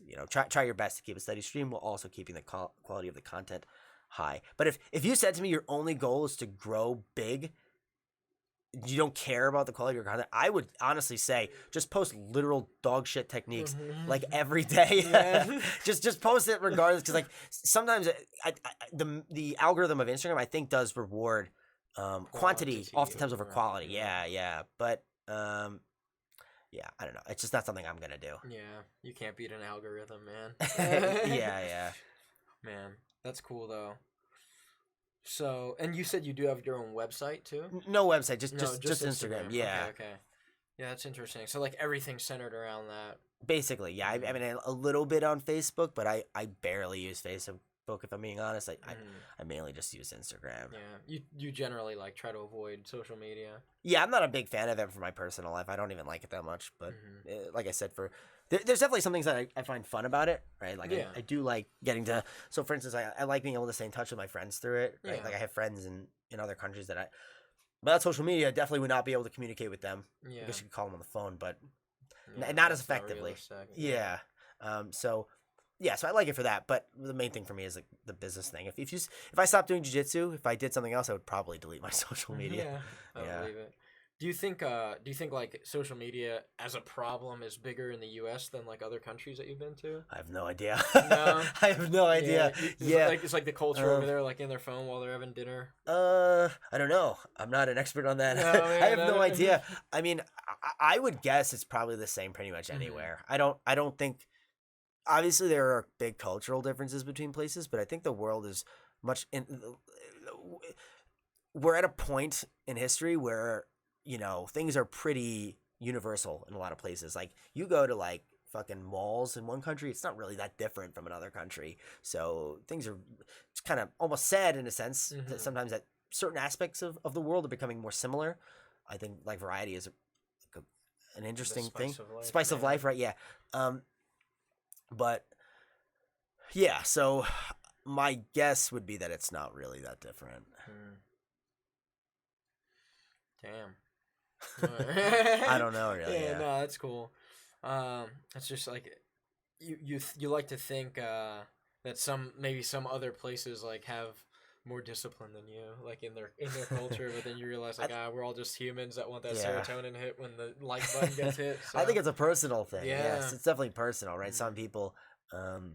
Some people less so than others are able to control that. I know for me, like there was one point where I was way too personally invested in my Instagram. Yeah, and I got so into it, and I still am on like a business perspective, but I Yeah. try to like not really. I care about it from the perspective of this is how I make a living, right? Yeah. And so, but beyond that, I don't care about it. Do you treat it pretty professionally? Yeah. Like, generally, I noticed like I can't think of a post that you've posted like since I've been following you where it doesn't have a really well written like synapse in the description. I make concessions for like one. I try to keep it not personal, with the exception of one thing, which you may have noticed, or which if people follow me, they may notice. I really like trains, especially like metro systems. Like Yeah, I remember you saying that like about like the New York subway. It's like, oh man, this is like perfectly methodical. Like all the little tributaries and everything, like they're so logical. So it's like the only concession I make, and I was pretty reluctant to do it first because I was like, I know people are not following me for fucking metro systems. They're following me for jujitsu. Like I made a post of like I know most people are like, I've been told outright, people are like, this is a fucking weird interest. I'm like, I don't know. I mean, I can explain why I like it, but like Yeah. it's the one concession I make where like so for instance the other day I posted a video I took of the Paris metro, Mhm. and I really like how in the Paris metro you can see down the tracks much more than in some others. It's like I don't know, it's a really really cool view, and like yeah. So I posted that, and I knew it didn't get a lot of likes. I knew it wasn't going to, but like I don't know. It's my one one thing. Yeah, I like metro systems because I'm interested in. I wrote a post about this. Mhm. I'm interested in because people kept asking me, so I was Yeah. like, okay, I gotta explain it. Like, Yeah. I'm interested in systems, generally Yeah. speaking, right? So, a lot of people talk about systems in jiu-jitsu. I'm sometimes unsure if they really know what they're really even saying when they call something systematic. Yeah. So, I'm interested in okay, basically, a system ought first and foremost to make a problem easier to solve. And it does that largely by streamlining the process of solving the problem, making it more organized, more efficient, right? So in jiu-jitsu, right, a jiu-jitsu system ought to, like if I go into a match and I'm just sort of like, I think you see this a lot actually. You see people kind of flopping around, like sometimes they get a submission, it almost seems like it was an accident, right? Yeah. The system ought to make it be the case that you have a very clear pathway to get to your goal, right? So it organizes your movements in an efficient way, right? Yeah. Similarly, a subway or a metro system, right? What its basic aim is to solve the problem of the fact that human beings have like a finite capacity to move, right?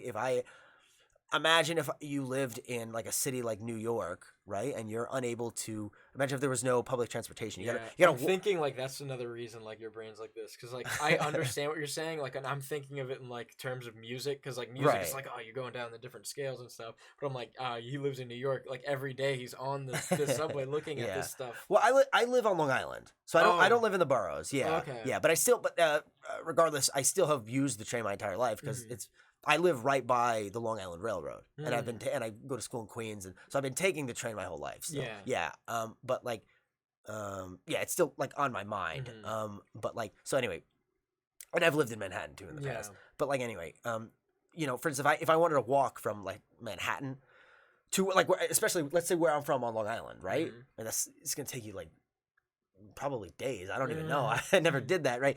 But I could take the train, and it's an hour.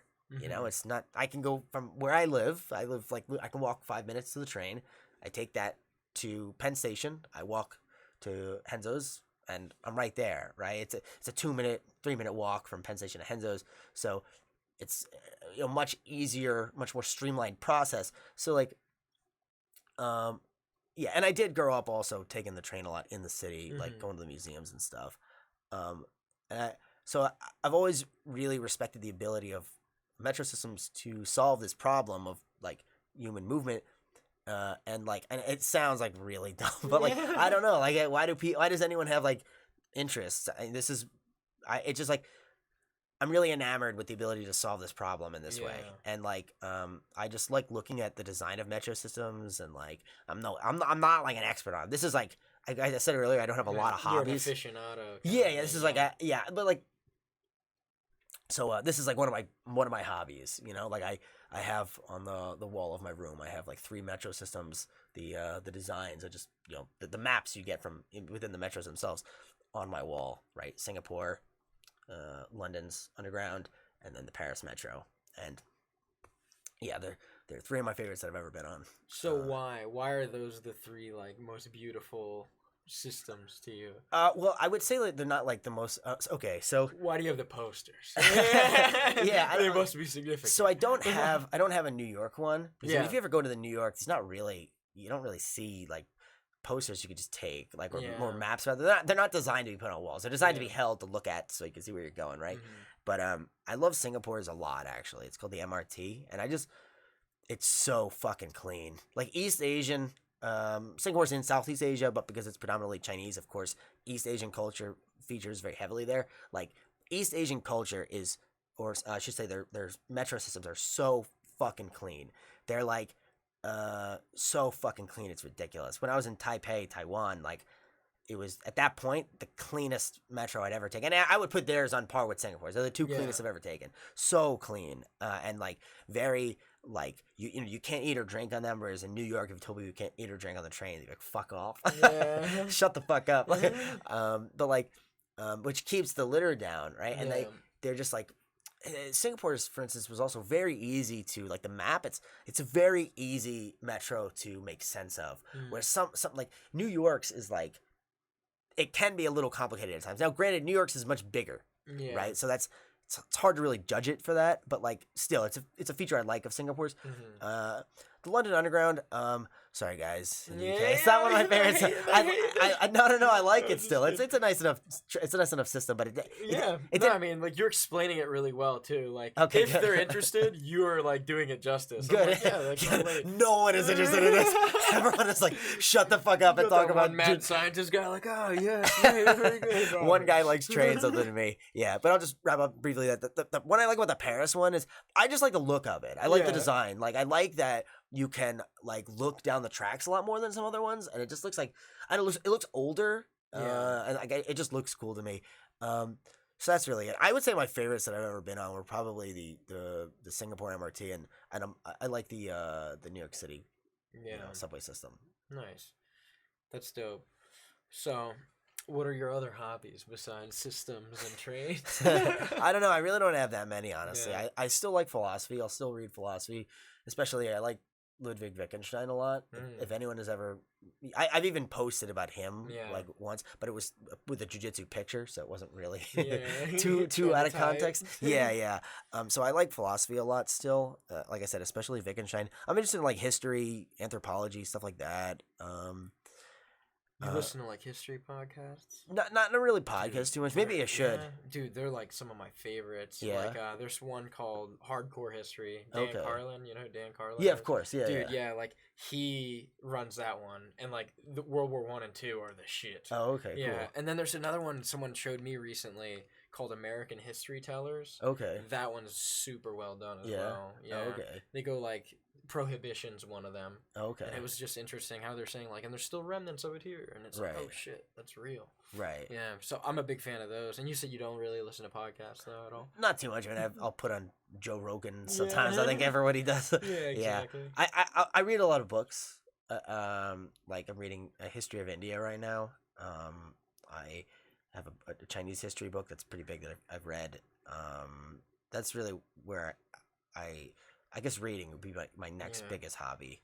That's really interesting. It feels like you have your life in such a like together thing that like you're using your interests to support like your lifestyle of traveling. Like that knowledge of India Mhm. that you're learning is gonna come in handy next time you're in India. Oh yeah, I guess. I mean, I'm not reading it for that. I'm just No. reading because I'm interested in it. Yeah. Yeah, it's not like a designed plan. Like, yeah, believe me. it's just interesting that it Yeah. ties in like that. I try to do that with my lifestyle Oh, okay. as well. Like as a jack of all trades, it's not an easy task. I guess I got lucky with that. Yeah. Yeah, I don't know. Like, I think that one of the most interesting parts of the world to me is, okay, a big part of what drew me to philosophy was I don't think that there are answers to any of the big metaphysical questions. And I'll just briefly say, like, Mhm. metaphysics. Metaphysics is the branch of philosophy that deals with, like, existence and, like, being. Yeah. I don't think that there are actually, or I should say, if there are answers as human beings, we don't really have the ability to access those answers, right? Like it's outside the realm of human understanding. The big answers to questions like, does free will exist, blah, blah, blah. I'm not so much interested in the answers to those questions on a level of like, do I agree with them or not? I'm interested in the variety of responses that people have given across different cultures to those metaphysical questions.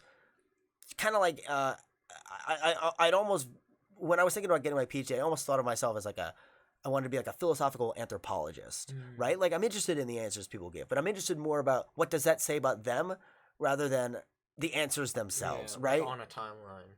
Because Because it's relevant to their time that they wrote that kind of thing. or the culture, right? Yeah. Makes sense. Like, so for instance, I've always been very enamored with German culture, Mhm. right?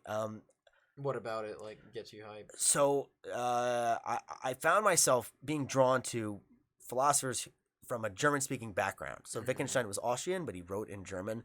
Yeah. And you know, like I liked Kant, Schopenhauer, Nietzsche, and I kept like I wasn't like an overt thing. I wasn't like seeking out German-speaking philosophers, but Yeah. I found again and again that I was drawn to them, and I think that there are certain aspects of German culture, such as, for instance, like, you know, efficiency. It's a very like it's a culture that really prioritizes efficiency and you know, practical solutions to problems, and they have a very almost like a business-like attitude to problems. Yeah. So I was really drawn to that. Like Wittgenstein, I'm paraphrasing, he described himself. He said, my father was a businessman. His father was a very successful businessman. He said, my father was a businessman, and I approach my philosophical problems in the same way that he approached his problems, right?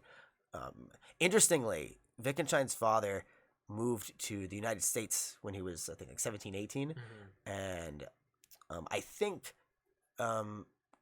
he started his business there. And so I've also always thought it's interesting as an American, especially one from New York. That's where Wittgenstein's father moved. What connection is there between, like, because I'm also interested, the other area of philosophy that I've always, there's been three areas of philosophy I've always been most drawn to. So Yeah. the second one would be American philosophy, especially pragmatism, which Wittgenstein also found himself drawn to, especially William James, who's from New York, and Yeah. I really like him a lot. And Chinese philosophy too, but that's pretty different. But like, so what connections are there, right? I think there's some, but Yeah. So anyway, that's why I like German, if that makes sense. Yeah, no.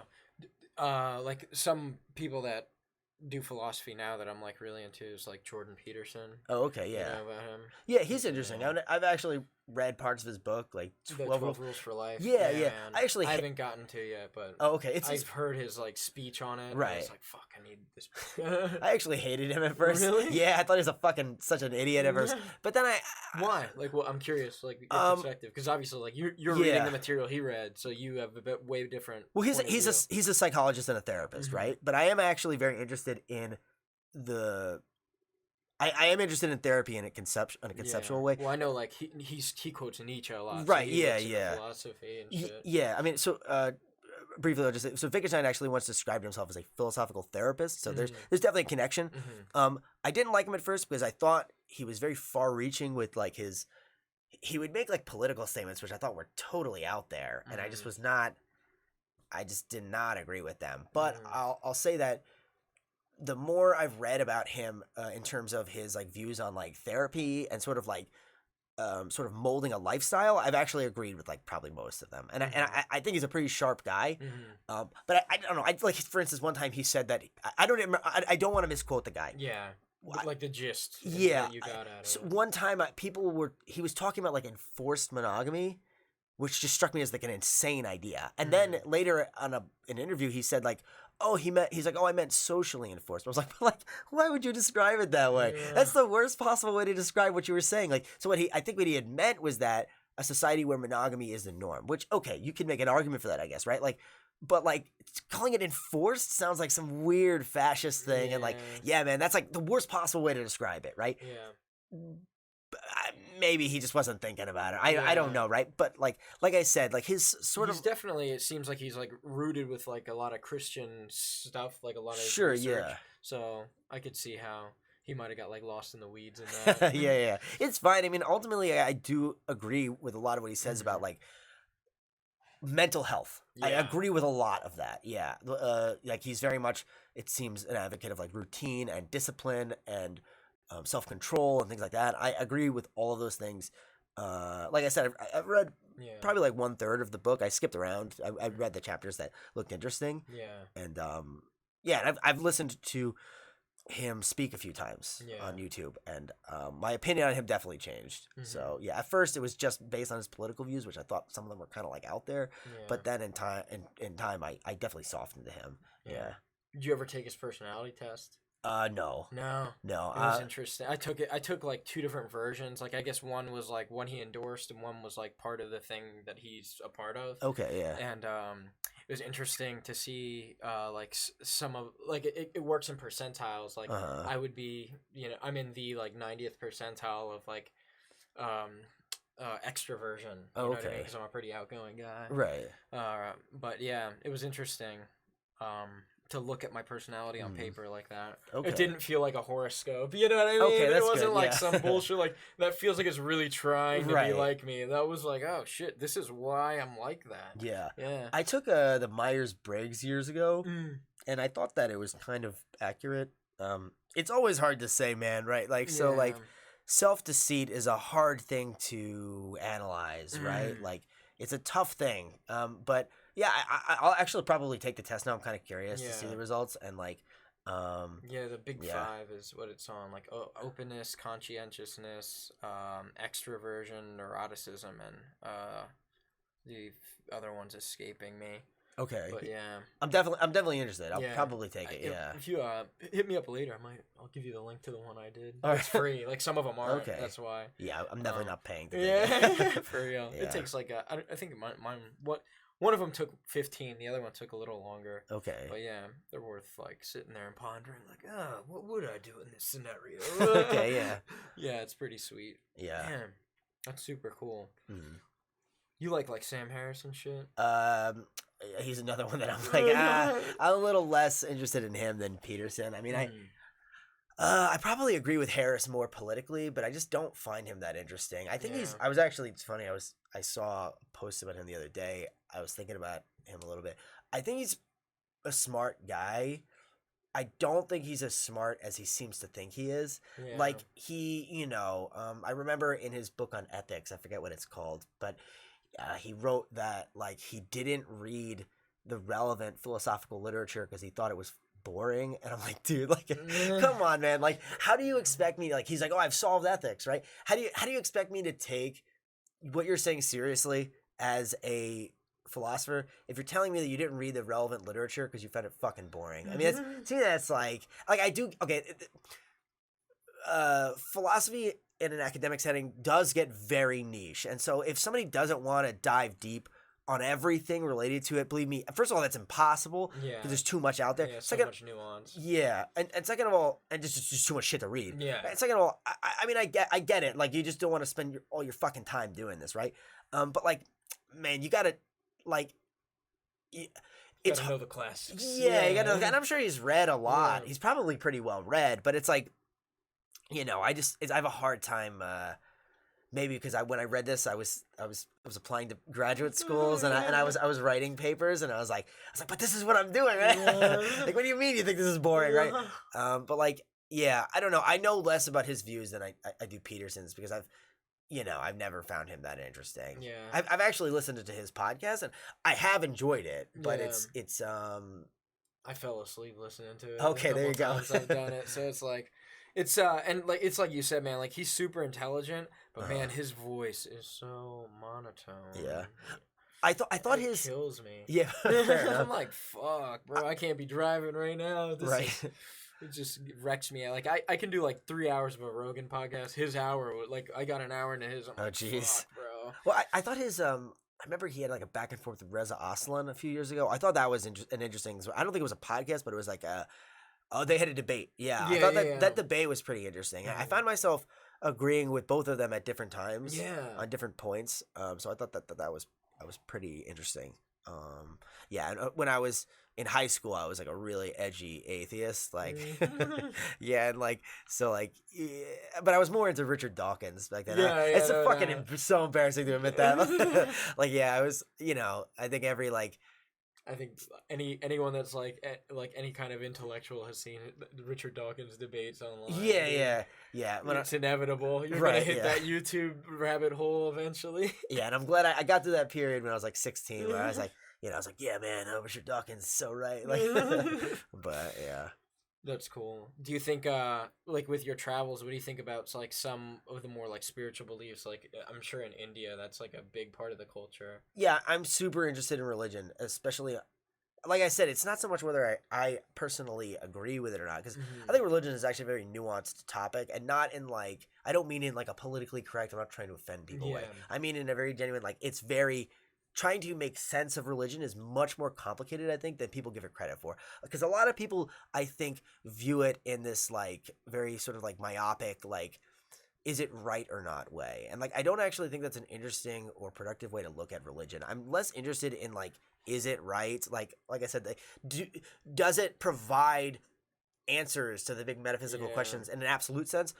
Or, like, so for instance, like, I'm interested in religion on, like, an anthropological, sort of cultural, or even personal level, right? What does it do for you? What does it do for the culture, right? Like, because I think, so for instance, like, the big metaphysical questions of being, right? We can give many answers to those questions, which I think, which are, I think, good answers. I don't think there's a single answer to those questions. Like, what is the meaning of life, right? I don't think you could ever give a single answer to that question. You can't define it. Yeah.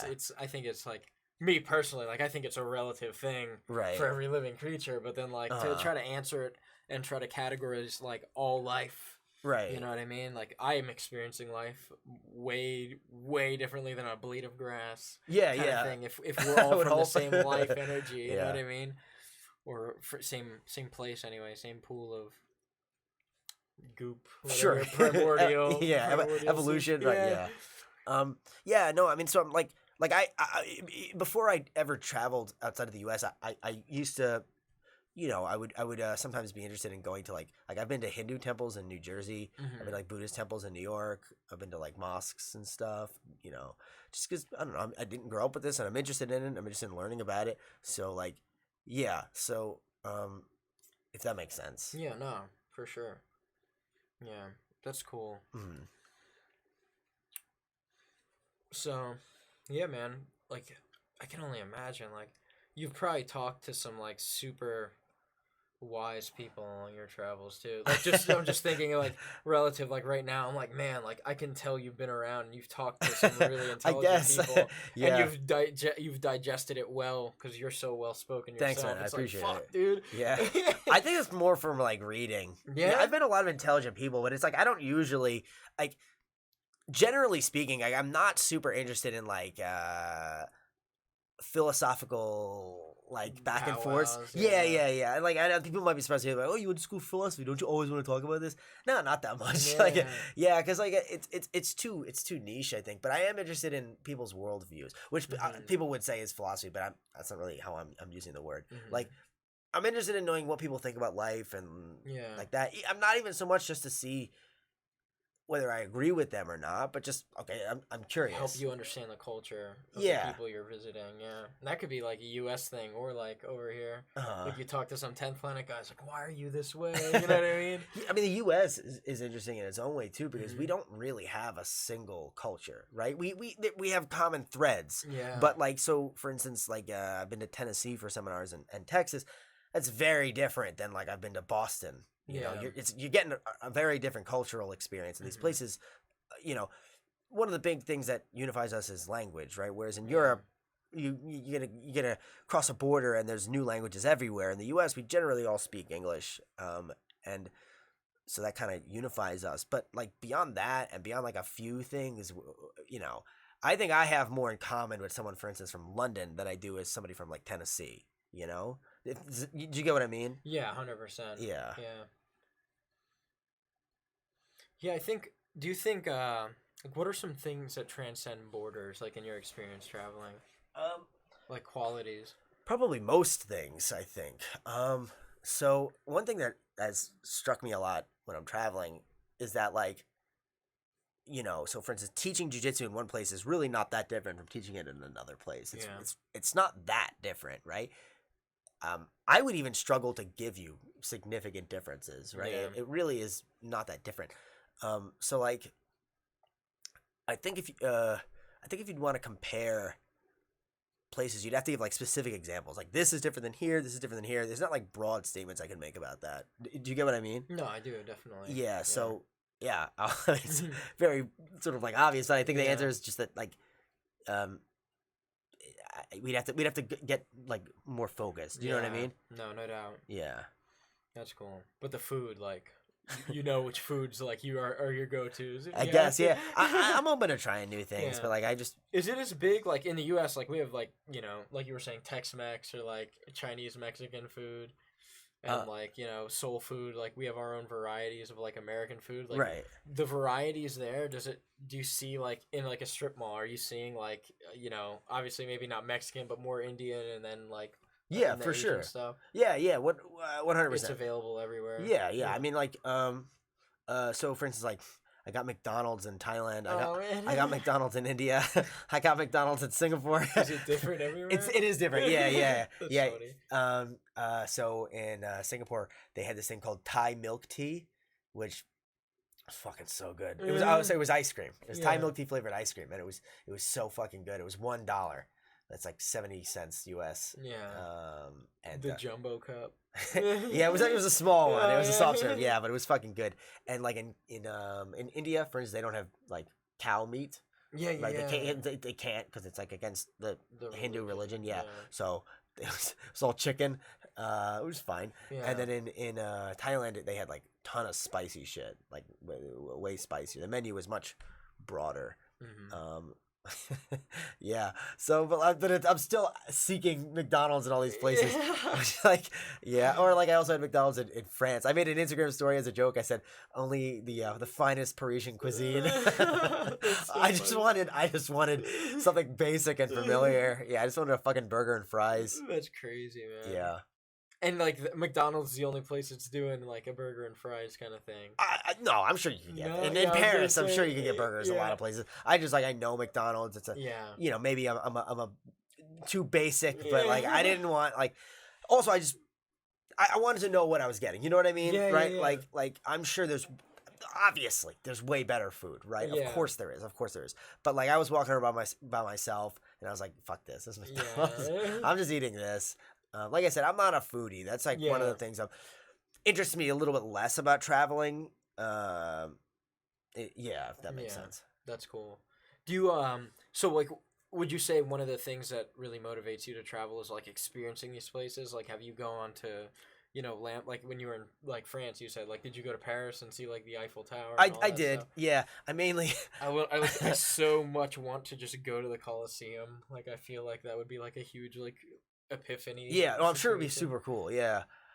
I'm not super interested in touristy things. Yeah? Yeah, no, I don't really need to see touristy things. Like, I did see the Eiffel Tower, but I wasn't actually even planning on going. Yeah. I actually only went to see it because a girl wanted to take pictures for her. So I did. funny. Yeah, but like, I'm glad I did because it was actually really cool. It was cooler in person than I thought it was gonna be. Yeah. Like it's a pretty impressive structure. And like, Did it give you like the same hype about the systems of the metros? not as much. It doesn't really solve any like practical problems. I think there was That's a funny. practical reason for its initial, construction, but I don't remember what it is. So I think there might have been. I Anyway, always thought it just like a big oil rig. I don't even know what you could use that for. I know it looks cool though. I'll say that. Yeah, no doubt. But like for me, the biggest things I'm interested in when traveling are like I kind of like walking around cities and like try to obviously this is a hard thing to do, but as much as possible absorb what it's like to live there, right? Like what is it like to be in this environment on a daily basis, right? Of course, you could never really experience that in like a couple days or a week or something, but you get some tastes of it, right? And it's I don't know. I'm super interested in that, right? Like, what is it like for the people that live here to live here? You know what I mean? So yeah, that's my overall favorite part of traveling and meeting the people there. Not just jiu-jitsu people too. Like I've made friends when I've traveled that were not jiu-jitsu people, just like people that I met in the places, yeah. That's interesting. Do you think you get better practice traveling, like jujitsu practice traveling, or like training with the same guys that like know your weaknesses per se because you roll like every day, Yeah, I don't think it matters that much. I Mhm. think you can get good training regardless. My month I spent traveling Asia teaching seminars, I feel like was one of the most productive months I ever had in terms of my own development. Yeah, I think I got much better that month. I think the main thing is going to be your own focus in terms of your development, right? Are you different people learn in a variety of ways, but for me, what I do, what I feel like I kind of have to do is I research and then I test stuff out and then I try to organize my thoughts in like a written and I make video notes. It's kind of like little video essays that I keep for myself to organize my thoughts. I have a lot of those, and I keep it in a repository online, which only I have access to. Yeah. Actually, and a few I've given access to it. But like, that's what I do, right? I know people. So, for instance, one of my favorite competitors, Ross Nichols in the UK. I've been to his gym. I really respect his skill, and his students are also very, very good. I was surprised that he doesn't do any of that. Yeah, he's just very much just like an intuitive guy. He's kind of just figuring it out by movement, and doesn't have anything like written down or anything. No, not really. Doesn't watch matches as maybe I might a little bit, but Yeah. he really didn't. When I was talking to him, he said he doesn't really study that much. Yeah, and so like, yeah. That's just he's obviously gotten to a very high level, so he doesn't need to, right? Yeah. He's figured out a way that works for him. This is what works for me. So yeah, I can do what I do pretty much anywhere, so long as I have people that I'm training with, and I pretty much always do. So yeah, it's not really an issue whether I'm traveling or at home. If I'm at home at Henzo's, what I like to do is I like to split my rounds between like Henzo's. We always have visitors, right? So I like to split my rounds between visitors and training partners that I train with regularly. Yeah. It's good. I think it's good to get both. It's good to get a mix. It's good to train with guys you've never trained with before, but there's an inherent risk in that too. I don't know how someone's gonna behave, right? Like so. I mean, there's some people I've rolled with. It's not even a size thing, right? Yeah. Sometimes it is, but I've rolled with some small guys that were fucking, I thought, unsafe rolls. And I won't want to roll with that person again. Yeah. And if it's a training partner I train with all the time, I know that that's not going to be the case. So. That's cool. Yeah. You have a lot of guys like hunting for you when you're traveling. I guess I've had a few times. Yeah, we're talking about that. Yeah, I've had a few times guys tried to like rip my head off, but it's not really that bad most of the time. Most of the time, people are respectful, you know, and they're like, I have no problem if someone wants to come at me hard, right? Try and submit me, right? But there's a difference between that and like, you know, like let's say you're clubbing my head and like, you know, there's a level of disrespect sometimes that's like, you know, I've only had that like once or twice. Guys trying to like fucking end my life at seminars. Yeah. That's so funny. Yeah, I've been fortunate. Yeah. That's funny. Oh man. So, and it's not do you think I don't want to ask the question, never mind. Where was it? Yeah. No, I'm not gonna answer that. Yeah. Shout out to no chance. John, you dick. Yeah. No, that's so funny, man. I think that's pretty cool. Do you have any advice for people that like want to put on more like seminars themselves and stuff? Yeah. Okay. How did you get started? Man, it was like I said. I mean, I a lot of it was almost like accidental. Like, so for instance, my first seminar in Asia, my first 2 seminars was because someone messaged me about doing them. I was not even planning on doing seminars in Singapore. I was open to it, obviously, when the guy I mentioned asked me to do them, but I wasn't like, I was mainly going there to coach Grant, you know? So like, it wasn't like a thing that I was going out of my way to do. And so I kind of fell into it. But if you wanted to do it, I think it's as simple as just like getting good at jiu-jitsu and effectively marketing yourself. And that's gonna be different for everybody, right? Like how I market myself is gonna be different than like, you know, like an AJ Agazarm character. He's obviously marketed himself very effectively, right? He's a big name, right? But like his style of like Instagram stuff is not suited to me. I think I would look like a complete, like I would look very fake if I did that, right? You know, he's into like the shit talking and like, and again, being a big personality. Yeah, that's just not me. I'm not like an extroverted shit talker, right? That's if I tried to do that, I think I would come across as extremely insincere, and I think people would sense that right away, and it would be like why are you doing this, right? Whereas like you know, like I try to present myself in as most sincere a way as possible, right? But this is just like, this is who I am. And, you know, if you're interested in it, you can continue to follow. If not, I guess you can't. you can not. But, yeah. So, and I hope it is interesting to people so that I can continue to get seminars. And it has been. So, yeah. What belt were you when you started? I was a purple belt. Oh, yeah. When I taught my first seminar, yeah. So, like, do you think they reached out to you because, like, your competition experience? Like, you had, like, a really trusted, like, tried and true, like, methodology and were winning a lot? I would imagine that would, like, be a reason for someone to, like, go out of their way to hit you up. Yeah. So, I remember when I first started doing seminars, I got a few at, like, gyms of people that I knew that knew I was trying to start doing seminars. And then from there, kind of, like, I was actually surprised at how easy it was after that. It's sort of just, like, it just became like a snowball effect where like one just led to another, with another. Like someone heard like, oh, he's doing seminars, I want to have him over here. Yeah, at first I would message schools, but then I stopped doing that honestly pretty early because I realized it's not effective.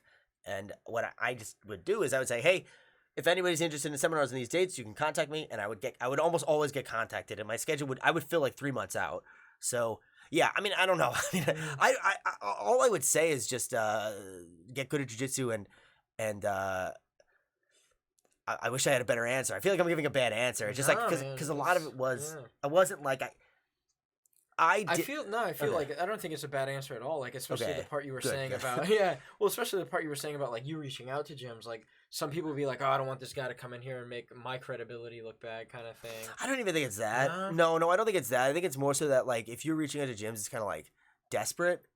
Yeah, I think that's how it comes across. They're stuck up hot chicks. No, yeah. No, it's like it's like sliding into an Instagram model's DMs. It's like low percentage approach. Probably not gonna work. Maybe it does, but highly unlikely. Let me know if you figure out a more foolproof method to do that. Oh, man. Jeez. Somebody, one of those Instagram models, texting you back. But like, yeah. So anyway, well, what timing, right? We're talking about that, and then that has. But like, yeah. Anyway, like, I have some buddies that are trying to do it now, and I try my best to give recommendations, but I'm not like a business genius. I'm a jiu-jitsu guy, so I hope the advice I'm giving is good. I don't know. I hope it is. Yeah. Yeah. That's awesome, man. I think That's cool though, like the snowball effect. I think like that's a big thing to look for. I think something that helped me is that I didn't really start until I was at least marginally advanced. Yeah. Right. I think probably something that would be not good is doing it too early. Right. You have to keep in mind, I have only had an Instagram for like a year. I haven't had one very long. I never had one. I started an Instagram and I started an Instagram almost right before I was going to start teaching seminars. Yeah. Because I might have the timeline a little off. Might be a little longer than a year, but it's not much longer than a year. Yeah. And I was really encouraged by some teammates, especially. He'll get mad if I don't shout him out. So Mike Rockshan at Coolrack on Instagram, he'll be like, I was the one who told you to do it. He wasn't the only one, but he was definitely somebody who did push me. Yeah. I was almost reluctant to do it because I actually didn't really. I had the opinion that I was like, well, you know, if I'm gonna make a living in jiu-jitsu, I'm gonna have to do Instagram stuff, and I don't think I'll be good at that. So I was very focused on trying to get. At the time, I was going to library school, like I said. I was trying to get a library job, and train professionally at the same time. Probably an idiotic idea, but like my idea was, I remember talking to people, and I was like, no, I'll just balance both. I'll be an elite international competitor and be a librarian. Like that was actually what I was thinking about doing. But then Mike, among other people, was like, no, you should do it. You know, you'll be surprised at how well you can do. And because like I said, I'm not extroverted, so I had the assumption that I would not do well on the platform. I was like, I'm not a big extroverted personality. I can't do this shit talking stuff, and so I didn't think I would do well. But then I just gave it a try, and I think I was fucking dog shit at first at it. But then I remember I made one post, which was the first one that it ever got shared by Leg Locker, and it got like 30,000 views, which was a lot for me at the time. And I was like, you know, I got like a couple hundred followers from it, and I was like, oh, all right, okay, so this is how you do this. Like he was like, you keep posting, it gets shared, and it from there it just became really easy, and like I kept putting out content, and I was shocked at how easy it was for me. And like I said, I think that comes down to the fact that I didn't really start doing it until like I was very focused. I was very focused on the development of my skill for a long time, right? I wasn't even thinking about. I think if you think too early about how do I monetize this, it's actually hard to do that, right? Like my primary concern was just getting good at jiu-jitsu because I personally wanted to be, right? Yeah. So I spent a lot of time just on that. Like I competed a fuckload and never posted about it, right? Like I was just doing it because like I wanted to compete. I wanted to get better. And you know, when it came time to try to monetize it, I had that sort of like reservoir of skill and a lot of ideas. Like I have hundreds of pages of notes. I mean, probably thousands actually that I've never posted. Just stuff that like I would write. I would watch tape and I would write and just stuff like I remember I was in class one time. Like this was near the end of my undergraduate degree. It was a class on cultural anthropology, right? The cultural anthropology of language, right? And I was actually pretty interested in the class, but I remember I was just writing about like the skeletal system and the anatomical structure of it as it relates to like I was thinking about like control and the application of joint locks and like not on like a deep like biomedical level, but just on a very surface like structural level, right?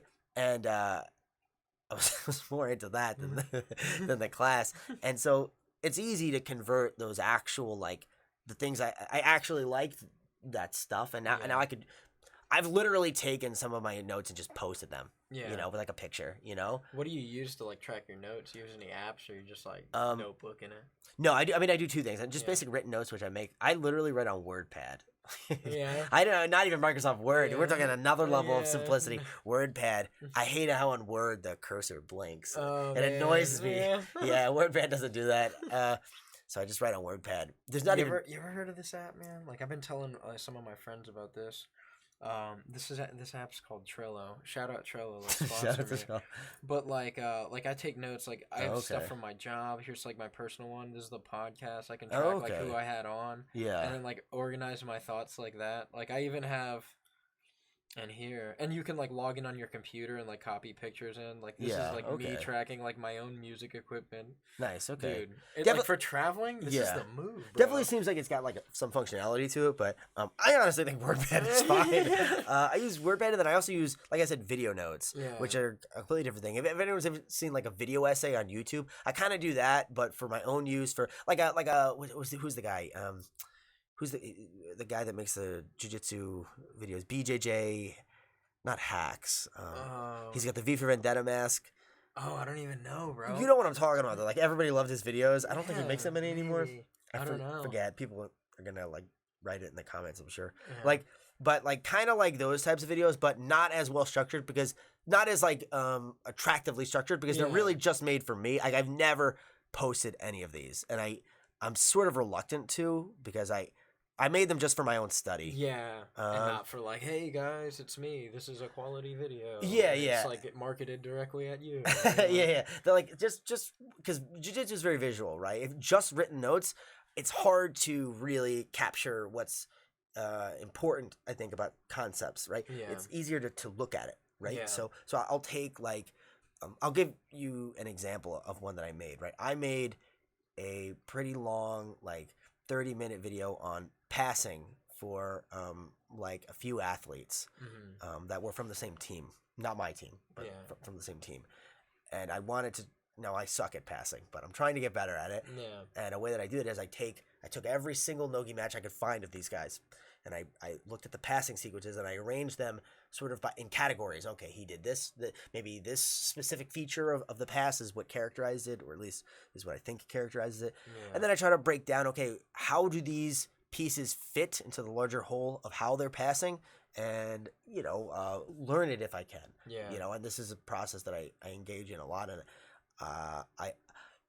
it's sort of like just watching matches, but sort of a next step beyond that in terms of like the efficiency of studying. Like, I've taught some of my teammates how to do this, and everyone I've shown how to do this has given me positive feedback that it has accelerated their learning. So yeah, if anyone's ever interested in it, you could DM me, and I could sort of describe the process a little bit better than I am now, because it's a little bit in depth what I'm doing, but anyone can do it. Right? You just got to sit down and do it. Yeah. Do you think you'll ever put together like a full-fledged like video series? Maybe. I've thought about it. I've thought about doing breakdowns. I actually put out an Instagram story where I said, what matches would you guys like to see me break down if I were to do breakdowns? And I got a lot of feedback. A lot of people have asked me to do breakdowns. It's just laziness, actually. I don't know why I haven't done it. Yeah, I think I probably should, because I think it's something that I would do well at, and I think people would find it interesting. I hope. Yeah, I've thought about it. I think if one of the things that worries me is having the videos taken down. Like, one of the matches, if I'm gonna do breakdowns, one of the first matches I want to tackle is Ross Nichols versus JT Torres. It's a match I like a lot, and there's a lot of interesting things going on in this match, but it's the rights are owned by Flow Grappling, and I'm worried that they take it down, and like that would, I don't want, man, if I'm very paranoid about, like, if I were to like lose my Instagram, that would be fucking it'd be very devastating. Yeah, so I don't know if it's a risk I want to take, and I don't want to start over either. Can you DM them and be like, yo, do you mind if I like commentate this? I don't think they would answer me. Nah. They'd be like, who the fuck is this random douchebag? I don't know, man. I think they know who you are. Maybe. I don't know. Maybe. Possibly. Yeah. I we'll see. Yeah. That's cool though. All right, homie. Well, do you have any like closing segments you want to give? Any shout outs? I think we're like closing in on like 3 hours now. Yeah. No, not really. Just I had fun being on. Yeah, I appreciate having you on so Thanks, much. man. Yeah. Dude, I really look forward to like this virus thing going away, so we can actually like get some rolls in like while you're still in the States. Yeah, man. Yeah. No one wants this virus thing to go away more than me. Yeah. But It's gotta be affecting you pretty crazy. Yeah. Just like everyone else. But yeah. All right. Make sure you guys follow Rob Degle. I'm gonna have all of his info in the description, and you can hit him up to do seminars at your academy. Yeah. All right, man. Anywhere. All right. Thanks. Peace.